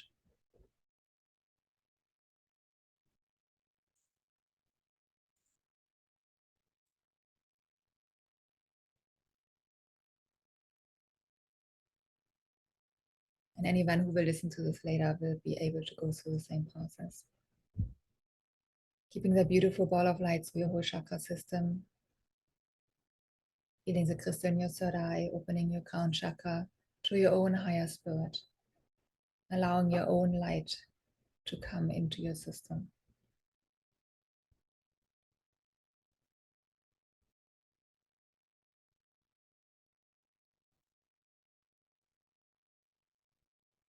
And then move upwards to the chakras above your head by moving down through your legs,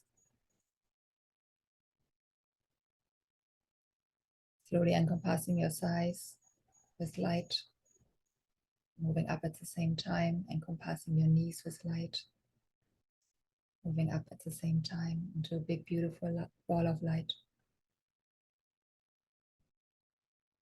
And then encompassing your calves, moving upwards at the same time.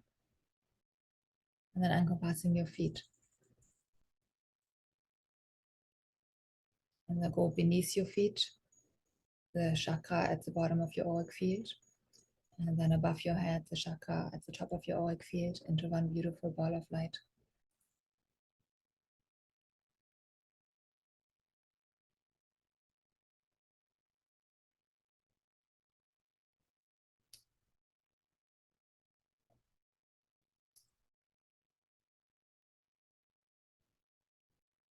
Underneath your auric field, I invite you to not actually link into the earth, especially for those of you who are walk-ins, but to go down from the bottom of your auric field and to go throughout the parallel hologram of the earth, embracing the earth, the spheres of light.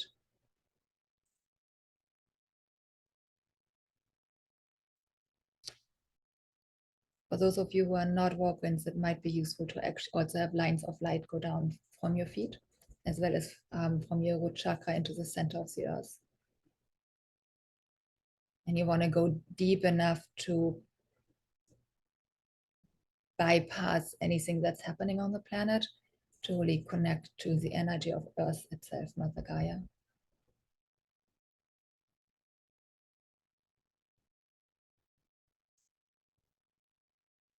And then beneath your tailbone, there's another chakra, it's the Omega chakra. You take that upwards, all the way through your spine, and then through your Alpha chakra and to the top of your auric field and through your own higher spirit. And you ground yourself into your own higher spirit all the way back to source.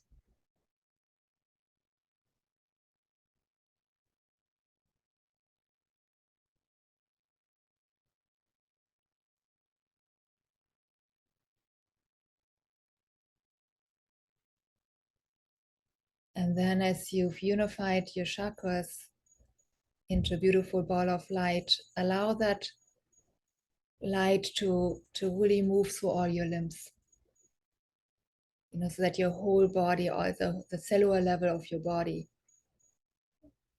is filled with sparkles of light in the color that's been coming to you.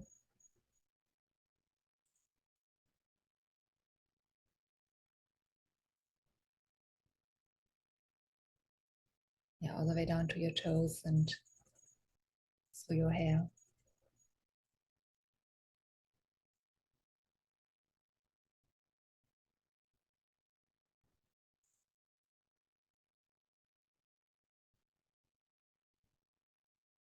And then envision a magenta flame at the bottom of your auric field to just move through your auric field and purify your aura. And through your body as well. So any residues that's ready to be released can just be released and be burned off and taken back to light.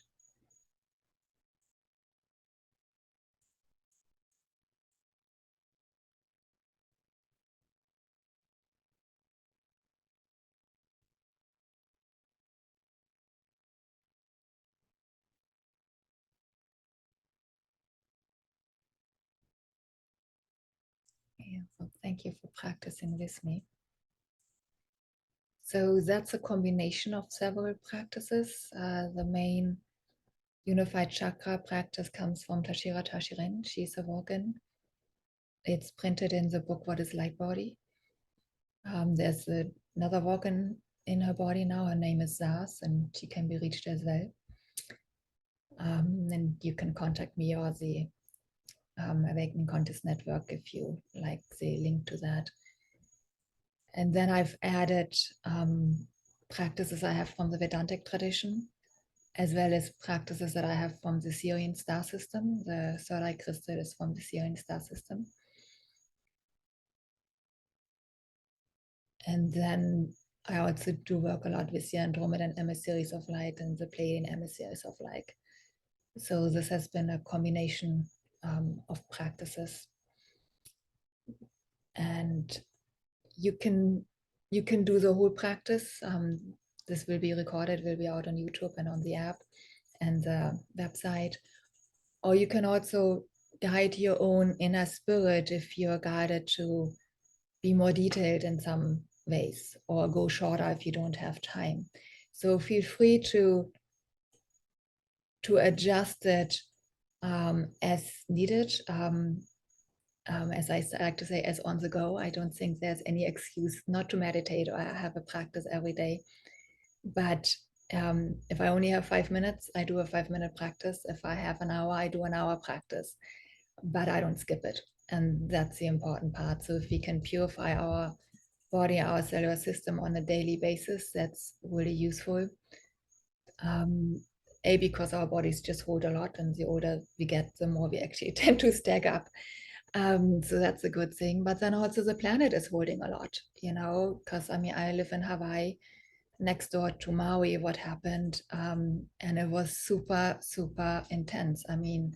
I felt the fear that was there. I felt all the souls leaving. I assisted with guiding them out.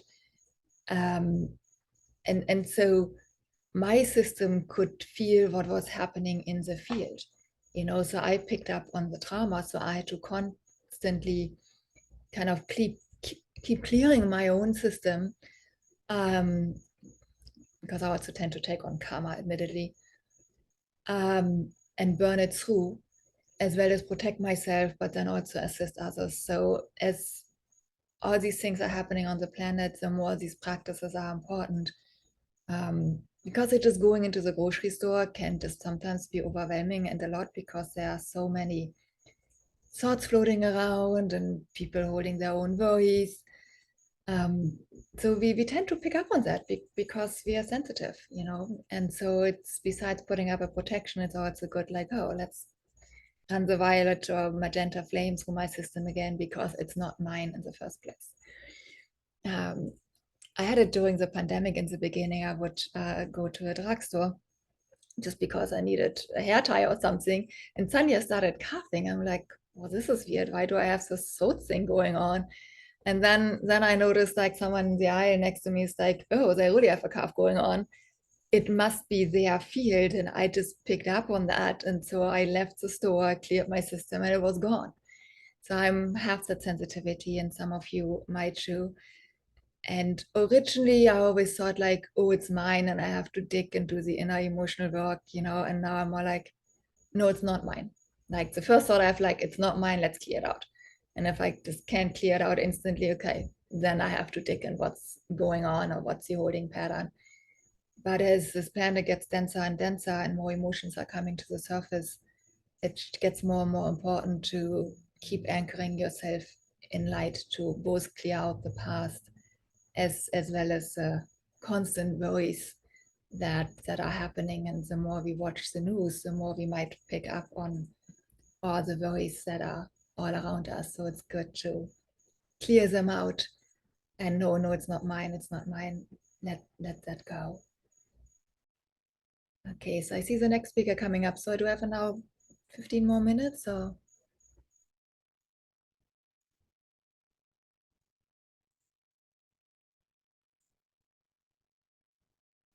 I'm sitting here talking, sorry. I okay. didn't realize I was on mute. Yes, you still have time. Okay, good. Gonna keep going. Yeah, I just want to let's come back to compassion coming back into our hearts, because there's just so much fear on the planet right now. The more we can tap back into love, into compassion, the more we can hold and vibrate that field of compassion. And that's really essential. I mean, we've got the war going on right now in Europe. And so instead of getting upset about it or having opinions about it, because opinions are just part of the mind, it's so much more essential to come back into the heart.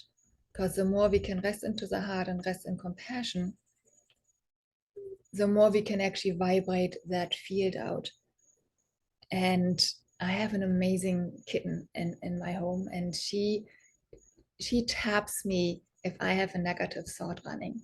So in the beginning, I had to really go like, no, don't bite into my heels, because that's what she tends to do. And then I realized like, oh, I'm carrying an energy that's not mine. I have to clear it out. It's like, oh, I actually had a negative thought in that moment.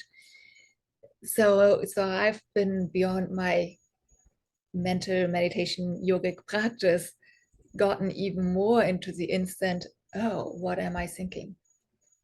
You know, can I shift that thought, or can I drop it altogether? And I found that the easiest to shift negative thought patterns and negative emotions is devotion. And that's something that's coming from like Babaji and Mataji. They taught me that shifting emotions in other people, and including my own body, is going into devotion, because devotion is still an emotion.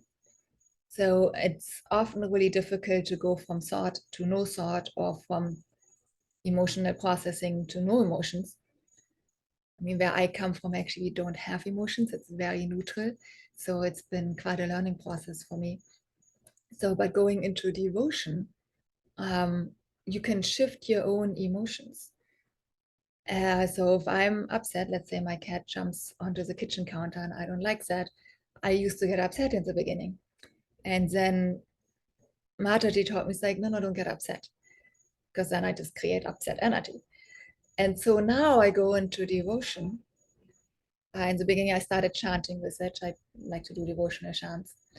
And then I would just lovingly pick her up, hold her against my heart, and set her down. So I would embrace her in love and still infuse the thought, no, you're not meant to do that. This is a no. But I would do it with love. And going into devotion, I could shift my own emotions from being upset, like, no, don't do this, to into devotion, and transmit with love, no, this is not what we are doing. You're meant to be on the ground. And for any moms out there, I think this is a really important message for parents, moms and dads. Instead of being upset with the child, can we come back into the heart, into unconditional love, and still tell children what's okay and what's not okay? You know, I mean, you don't want them like to put little rocks into their mouth and accidentally swallow them. That'd be dangerous. So it's a no. And at the same time, can we do that without shocking them? Can we say it with love? And so shifting from a fear moment or an upset moment or an overwhelm moment, like doing dishes used to be an overwhelm moment for me. And especially if you have children, you can be easily overwhelmed. It's a lot. I mean, it's a lot to have a household and a job and children. But going into devotion and chanting is very, very useful tool, or having devotional chants in the background. You can actually shift into devotion, and then you can lovingly get the message across and lovingly show physically what they're meant to do and give a positive example through your own embodiment. And it's so important because the children that are coming in now are the children that are here to save the planet. They are amazing beings of light coming in. They're amazing walk-ins coming in, beings of light, but they're also amazing children being born. So we don't want to offset them with our social dilemma of what we think this is right and this is wrong. Let them blossom, and the more we can lovingly tell them, okay, this is unhealthy, this is dangerous, and this is a good way to be, the more they can actually do their mission on earth, which is anchoring light and love. And I've noticed, like, coming back to my cat, she also jumps onto the dinner table, and I used to go like, no. And then I realized that's a social convention. There's nothing wrong with her being on the dinner table if it's just me sitting there. Because she doesn't know the difference with this table or that table. You know, it's just a piece of wood that's there and she's jumping on it.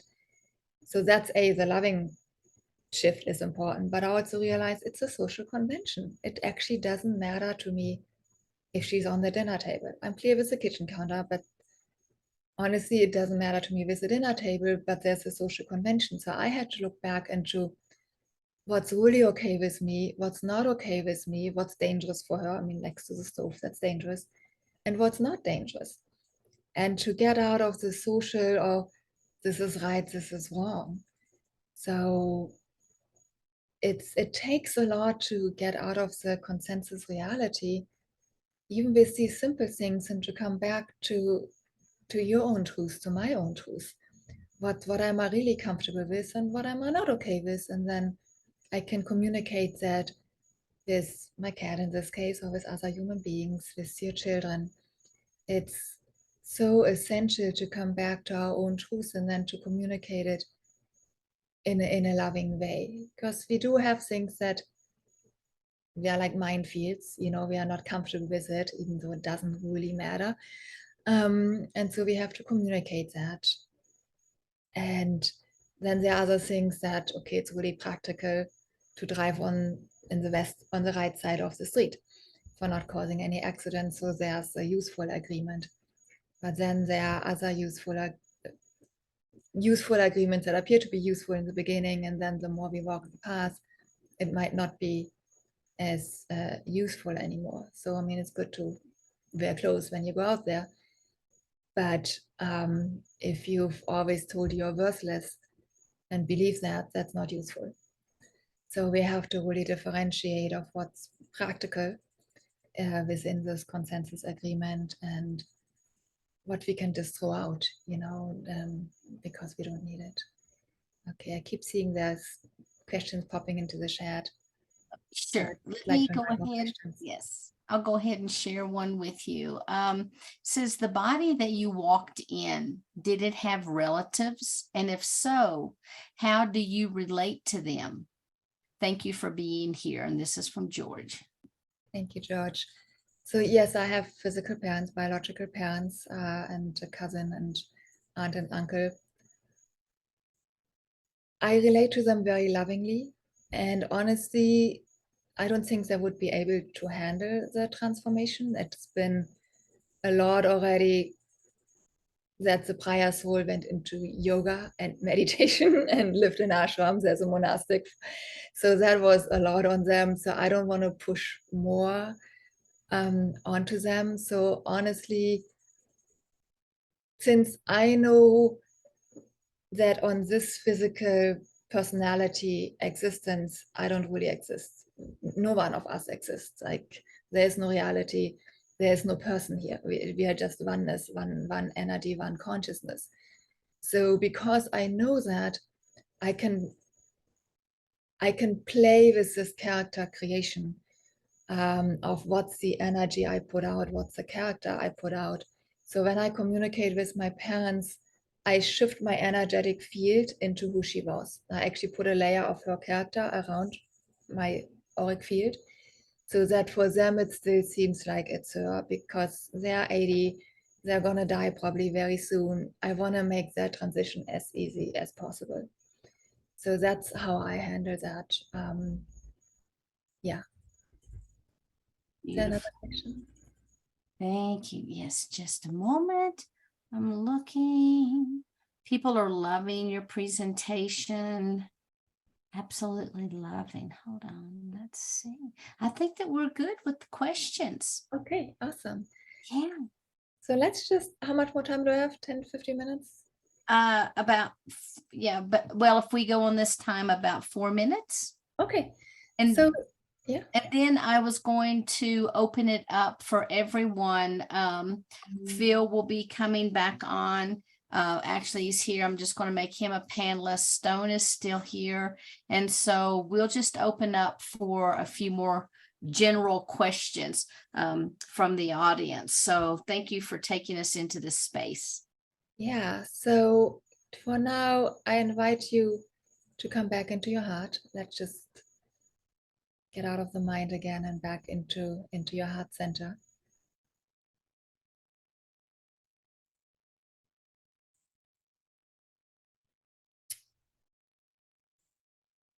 And then in front of you, there's a field of compassion in front of you.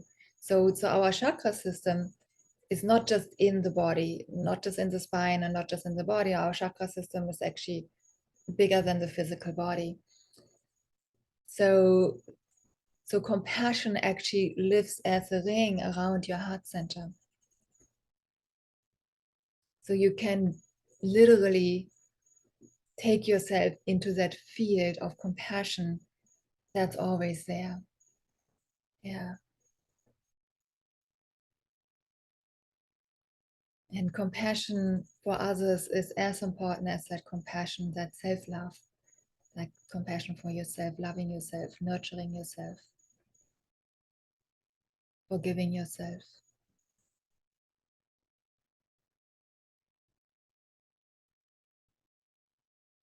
Feeling that field of love that we are right now creating.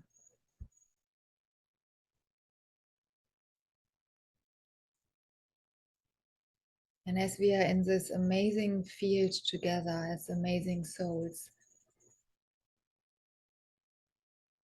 let's just blast Mother Gaia with light and our unconditional love. Just trusting that the light will go where it's needed right now.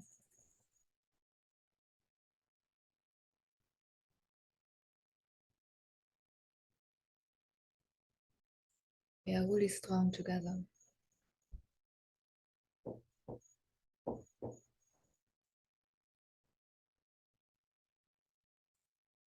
When coming back into your own body and allowing that light and that love to encompass all your cells.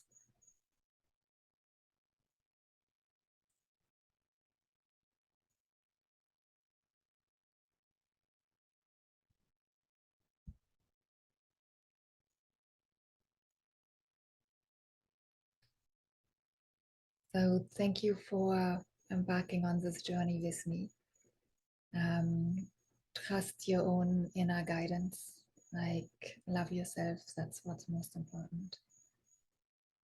I am available for more questions, for sessions, for mentoring. I do train and certify practitioners. So you can either email me or email the network, and I think the emails will be forwarded. So thank you for being here. And if you're listening in the future, you will still be part of the field. It's set up that way.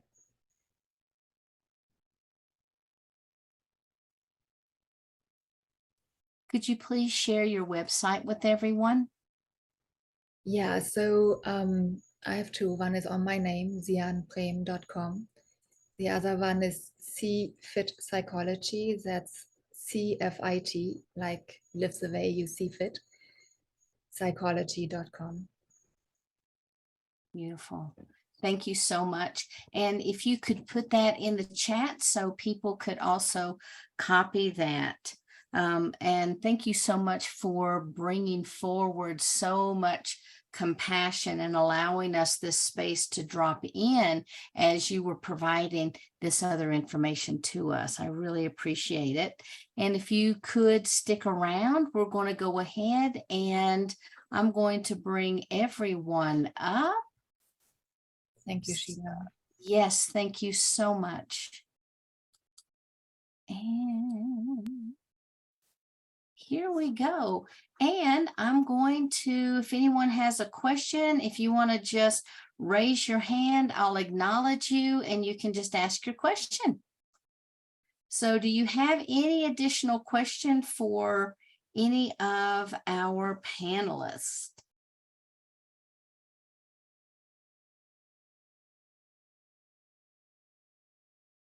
Let me go down. Oh, there was one thing, George was wondering if you could explain the word compassion as if you would speak to a 4-year-old child, Xion. You're on mute. I saw this meme once, and that was just very perfect. There was a little child standing on a piece of paper with lots of hearts drawn on the paper. And the mom said, "What are you doing?" And the little girl said, "I'm sending love to all the monsters in the world." Oh. So I think if you just tell children, if they love a teddy bear or a stuffed animal, that's love. You know, that's love right there. And if they hug that stuffed animal, they can send that love across the planet.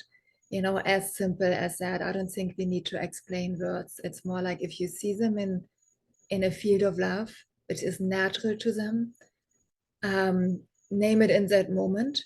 You know, you could say, "Oh, this is compassion," or you can make up the, like, I don't know,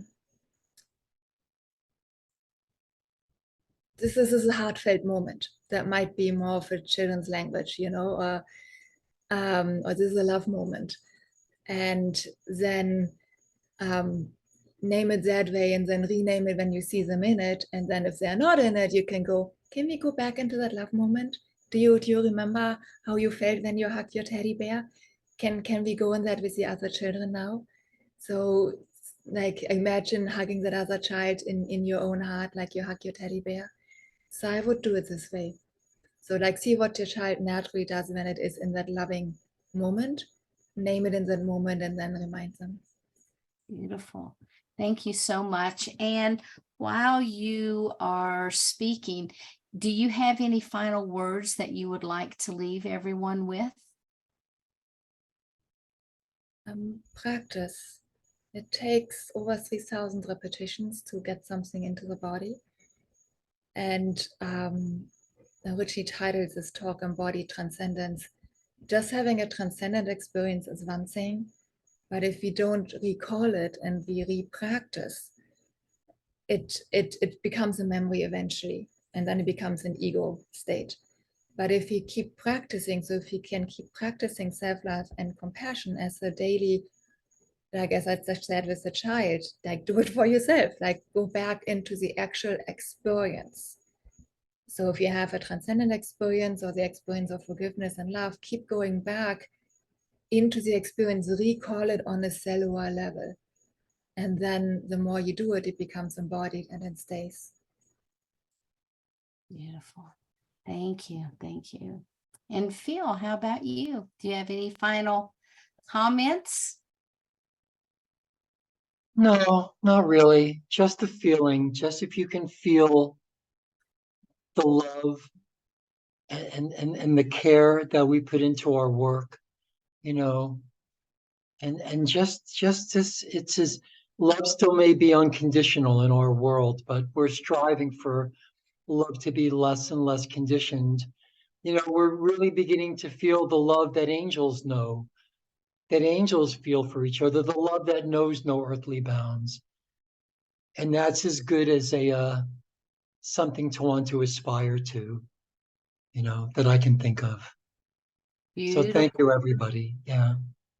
And Abigail has a question for you. And she says, Phil, what year, if any, determines indigo?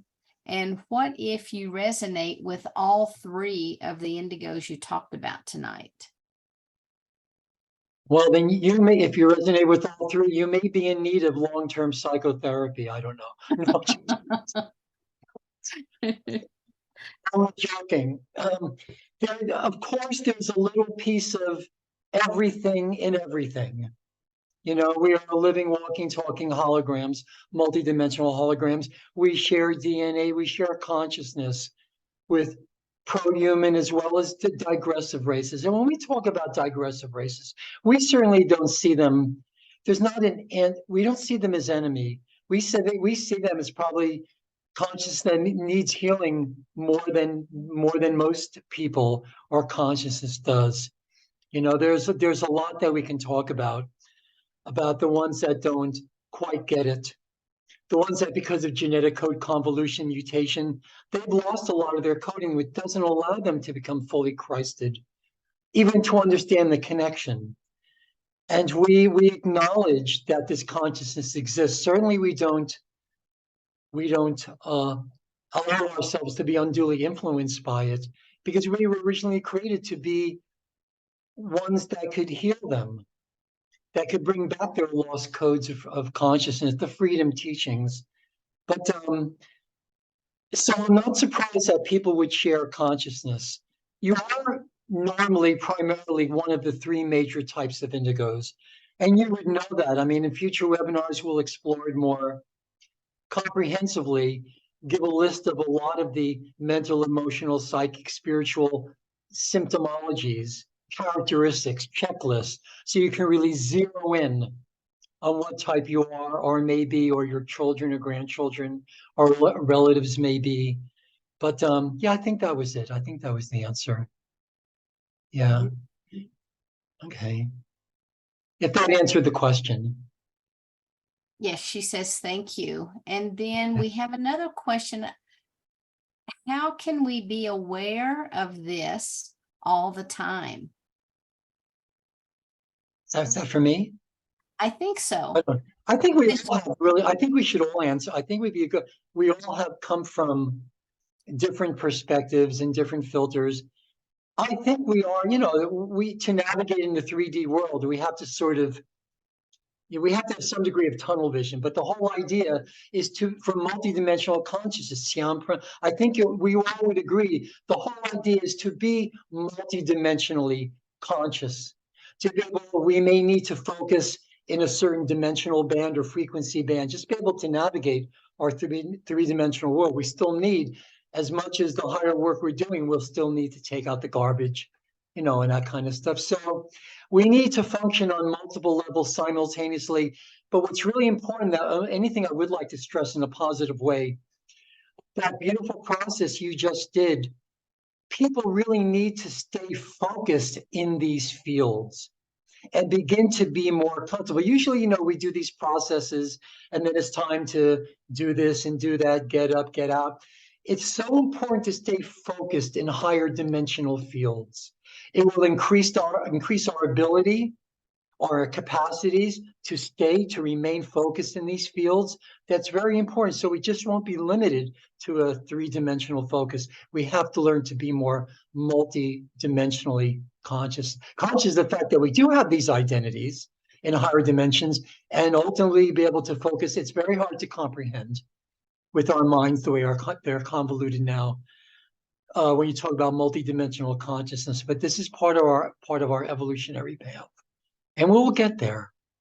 We're all meant to get there. Beautiful. Yeah. And Stone, do you have any final comments? And maybe you could also add your spin to how we can be aware of this all the time. Straight up, just, you know, first thing, whatever approaches you, whatever frequency approaches you, whatever situation you find yourself in, stay calm. Stay calm so you can understand, right, where it's coming from, where it's directed from, who's not understanding the communications, because you may have to be that communicator that communicates what's actually going on. But you've got to be able to understand the information to begin with. Listen to yourself, acknowledge you, give yourself that appreciation. Look at the little things around you, because they mount up to so much more than any dollar form, any dollar amount out there. You know, you go out there, you see the brightness shining from a tree and it starts to talk to you, or you see the life forms running around on it and you think, oh, that's a smaller version of an alien form that I'm having communication with. You know, we have so many different genetics within ourselves, and we are communicating on levels that we're not even aware of that we're communicating on. So if you can be the best version that you can possibly be, and you know that when you step into doing something, you know between right and wrong, and then you can do better from there. You know, you don't have to turn around and say, well, I made a big mistake and, oh, geez, and all this. Just move forward with it. Forgive yourself. It's not so, the big journey that I went on was not so much about forgiving others, because I don't need to. It's me. I know the truth at the end of the day, and I'm not going to be stuck in a stuck state of having to try to forgive them forever. I'm going to move forward. And this is how we are meant to grow. This is how we're meant to move forward and say, okay, well, new experience tomorrow. How can I make that a better version of what I experienced today? So stay in your authentic truth to who you are. You know, be genuine in your boots on the ground experiences that you're having. Not everybody's going to believe you. Not everybody's going to agree with the way that you do it, but that's their journey, not yours. And eventually, if you're doing the best for you, your frequency will automatically rub off and resonate with others around you. You don't have to force it down anybody's throat. They will pick it up when they are meant to. Where, you know, the words that we say today will resonate for those that are meant to hear it. Not everybody's going to hear it. But just because they hear it in the distance, maybe like 3 weeks down the track, they'll go, oh, I remember that. I resonate with that. So just be in your authentic truth. Do the best that you possibly can. Nobody can ask anything better of you than that. You know, you're going to get all sorts of communication coming in, left, right, and center. It's about acknowledging what is coming in. And if you think something's coming in and you turn around and poo-poo it and say, oh, no, it's just all in my head, that's okay. You wait till it shows up the next time round, and then the next time round, and a pattern forms. Believe in you. Okay, inner self-acknowledgement is very, very important. It'll take you through all of this other shit. You'll be able to dump the stuff that we don't need. We don't need. It's a program we don't need. And it helps us move fluently through the rest of it. There was all these other things, but just be true to who you are and enjoy this adventure. You are the captain of this adventure. You can become, you know, Superman, Wonder Woman, whatever you want. These are all different stages of awareness to our abilities. It's just a frequency we're picking up on somewhere along the line. You'll see how it fits together on the bigger picture. It's fantastic. It really is. So I just want to say thank you to everybody who's come along today, all you hosts and you know, all you fantastic guests and everybody who's come along and listened in today. This is a wave. This is a fantastic wave, and I feel pretty honored to be sharing it with all of you. So thank you for being part of my adventure. Ah, beautiful, Stone. Thank you. Thank Aroha. you. Hey, Xion, I know we've come to you for your final comments, but would you like to also answer the question? Can you repeat the question, please? Yes, I've already taken it down. Hold on just a moment. How can we be aware of this all of the time? And I think it's about being in our heart space and how can we stay focused on the journey? Yeah, thanks for asking, because I had a thought coming up there, because it's so important that, I mean, I mentioned to repeat the practice, but then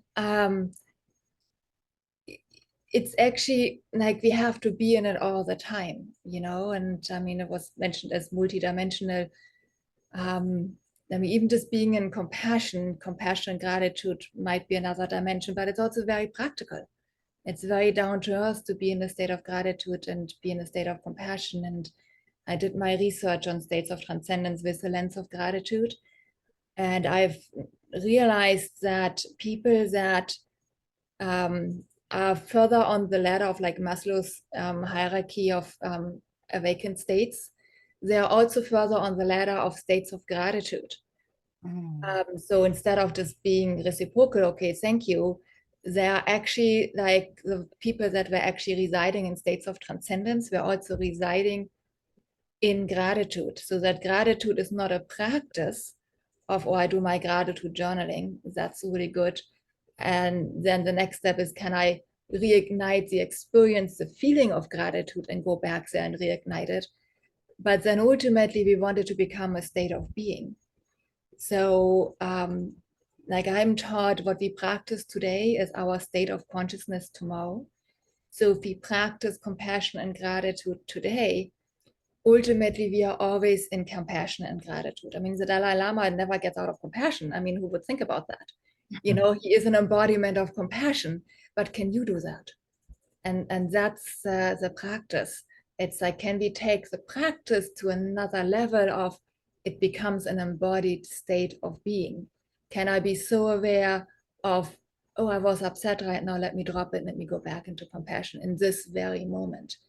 So until it's not even a question anymore, I'm always in gratitude, I'm always in compassion. So it doesn't mean that stuff doesn't come up, and it doesn't mean we go through processes, and it doesn't mean that at some point, it doesn't mean we never say no. I mean, if a child runs onto the traffic, I mean, I'm going to put out anger energy and say stop, because it's needed in the moment to save the child so that she would stop. But it's not that I'm angry. It's more like I have to just set a line to save someone, you know. But it's like, that's the difference between being upset and actually just putting out an anger energy if needed, because in, like with a child, it's actually coming from compassion. You know, I'm just putting out anger in the moment out of compassion to save someone. I'm saying no because it's needed, but I'm not really angry. You know, I'm coming from my heart to keep her away from the road. And so, like, the more we can reside in a compassionate field, it's not about that this behavior is okay and this behavior is not okay. You know, it's where is it coming from? That's what's so important. And I'm just like, I mean, I love to talk about sex. That's a whole nother topic. It's can we make love from our hearts, you know, instead of acting something out? And so it may look the same, but where is it coming from? Where are you coming from? Can I always be in this field of unconditional love? Can it become an embodiment? Can we be an embodiment of that loving existence? Well, you know what I always say, fake it till you make it. Our shadows are formed when we were very, very tiny, and they remain very childlike. Whether they can accept soft love or tough love is up to us. I'll just end my piece by saying the most beautiful of the immortal crystals, the ones that hold and radiate the most light, they crystallize in response to forgiveness, gratitude, compassion. So when we become the living vibration, when we actually live in gratitude and forgiveness, every crystal and micro crystal in our bodies will be able to hold and radiate that light. We will live in the effulgence of light, as the Christ says, you know, and that's just an amazing thing, you know. Yeah. Thank you, Phil. Thank You're you. welcome. Okay. Yeah. Yeah. And I want to thank everyone for remaining here, staying with us. And, you know, I guess my closing comments, which I'll have more closing comments in a minute, but more closing comments is I really want people to understand that you are never alone. It is impossible to be alone. It is impossible to be separate. And if we can rise above and remember that we're souls having a human experience, that we're not the human that's dropping into the emotion, if we can rise above that and look at it from, you know, a very non-emotional state, that's when we begin to start doing some of that cellular healing that we've been talking about, because all of us come in with not necessarily soul wounding. A lot of people come in with soul wounding, but we come in with the epigenetics of our souls that imprint on the body. We also have that genetic structure. And so as we are moving through life, we've got these two dichotomies that we have to constantly be in balance with. And if we can really, truly remember that we are souls and rise above things, everything else is so much easier. Then when situations arise, it's easy for us to drop into compassion and love, because we understand that we are not what's happening. We understand that really it's not happening to us. It's serving as an opportunity to reflect something to us for healing. Has nothing to do with the other person. And so if we look at what is the lesson in everything that's happening in our life, if we can begin to remember who we truly are at the soul level and trying to live that each and every moment, makes things so much easier. One of the things I tell people all the time is like, anger takes a lot of energy. Holding on to grudges takes a lot of energy. I'm too lazy. I'm sorry. I just can't do it. It takes way too much energy. I mean, if we can look at when someone provokes us or someone does something, why that's resonating with us, then we find out we're the ones that actually need the healing, and we can drop into gratitude for that other person for being the one to reflect that wound to us and provide the opportunity for healing. And so I hope that the comments that we've shared tonight, the information that's been shared, really has helped you. And if you believe that you're a walk-in and you need someone to talk to, you need some additional support, get a hold of this group, Walk-In Soul Experiencers. And remember, always put that hyphen in when you're going to type in the URL. So just type it in, put your name on our mailing list, join us, because together we are all so much stronger than we are separately. So I hope you'll be joining us again tomorrow. We're going to be starting at 9 a.m. We'll have a few opening comments, and then we'll move right in to Bridget, and she will start our day off. So there's going to be lots of energy there. You probably don't even need your coffee. So thank you.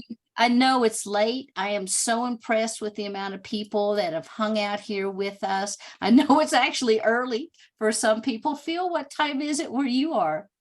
Just 1:30 in the afternoon. Oh, 1:30 Yeah. in the afternoon. That's not bad. We're good here. Yeah. Okay, well, wonderful.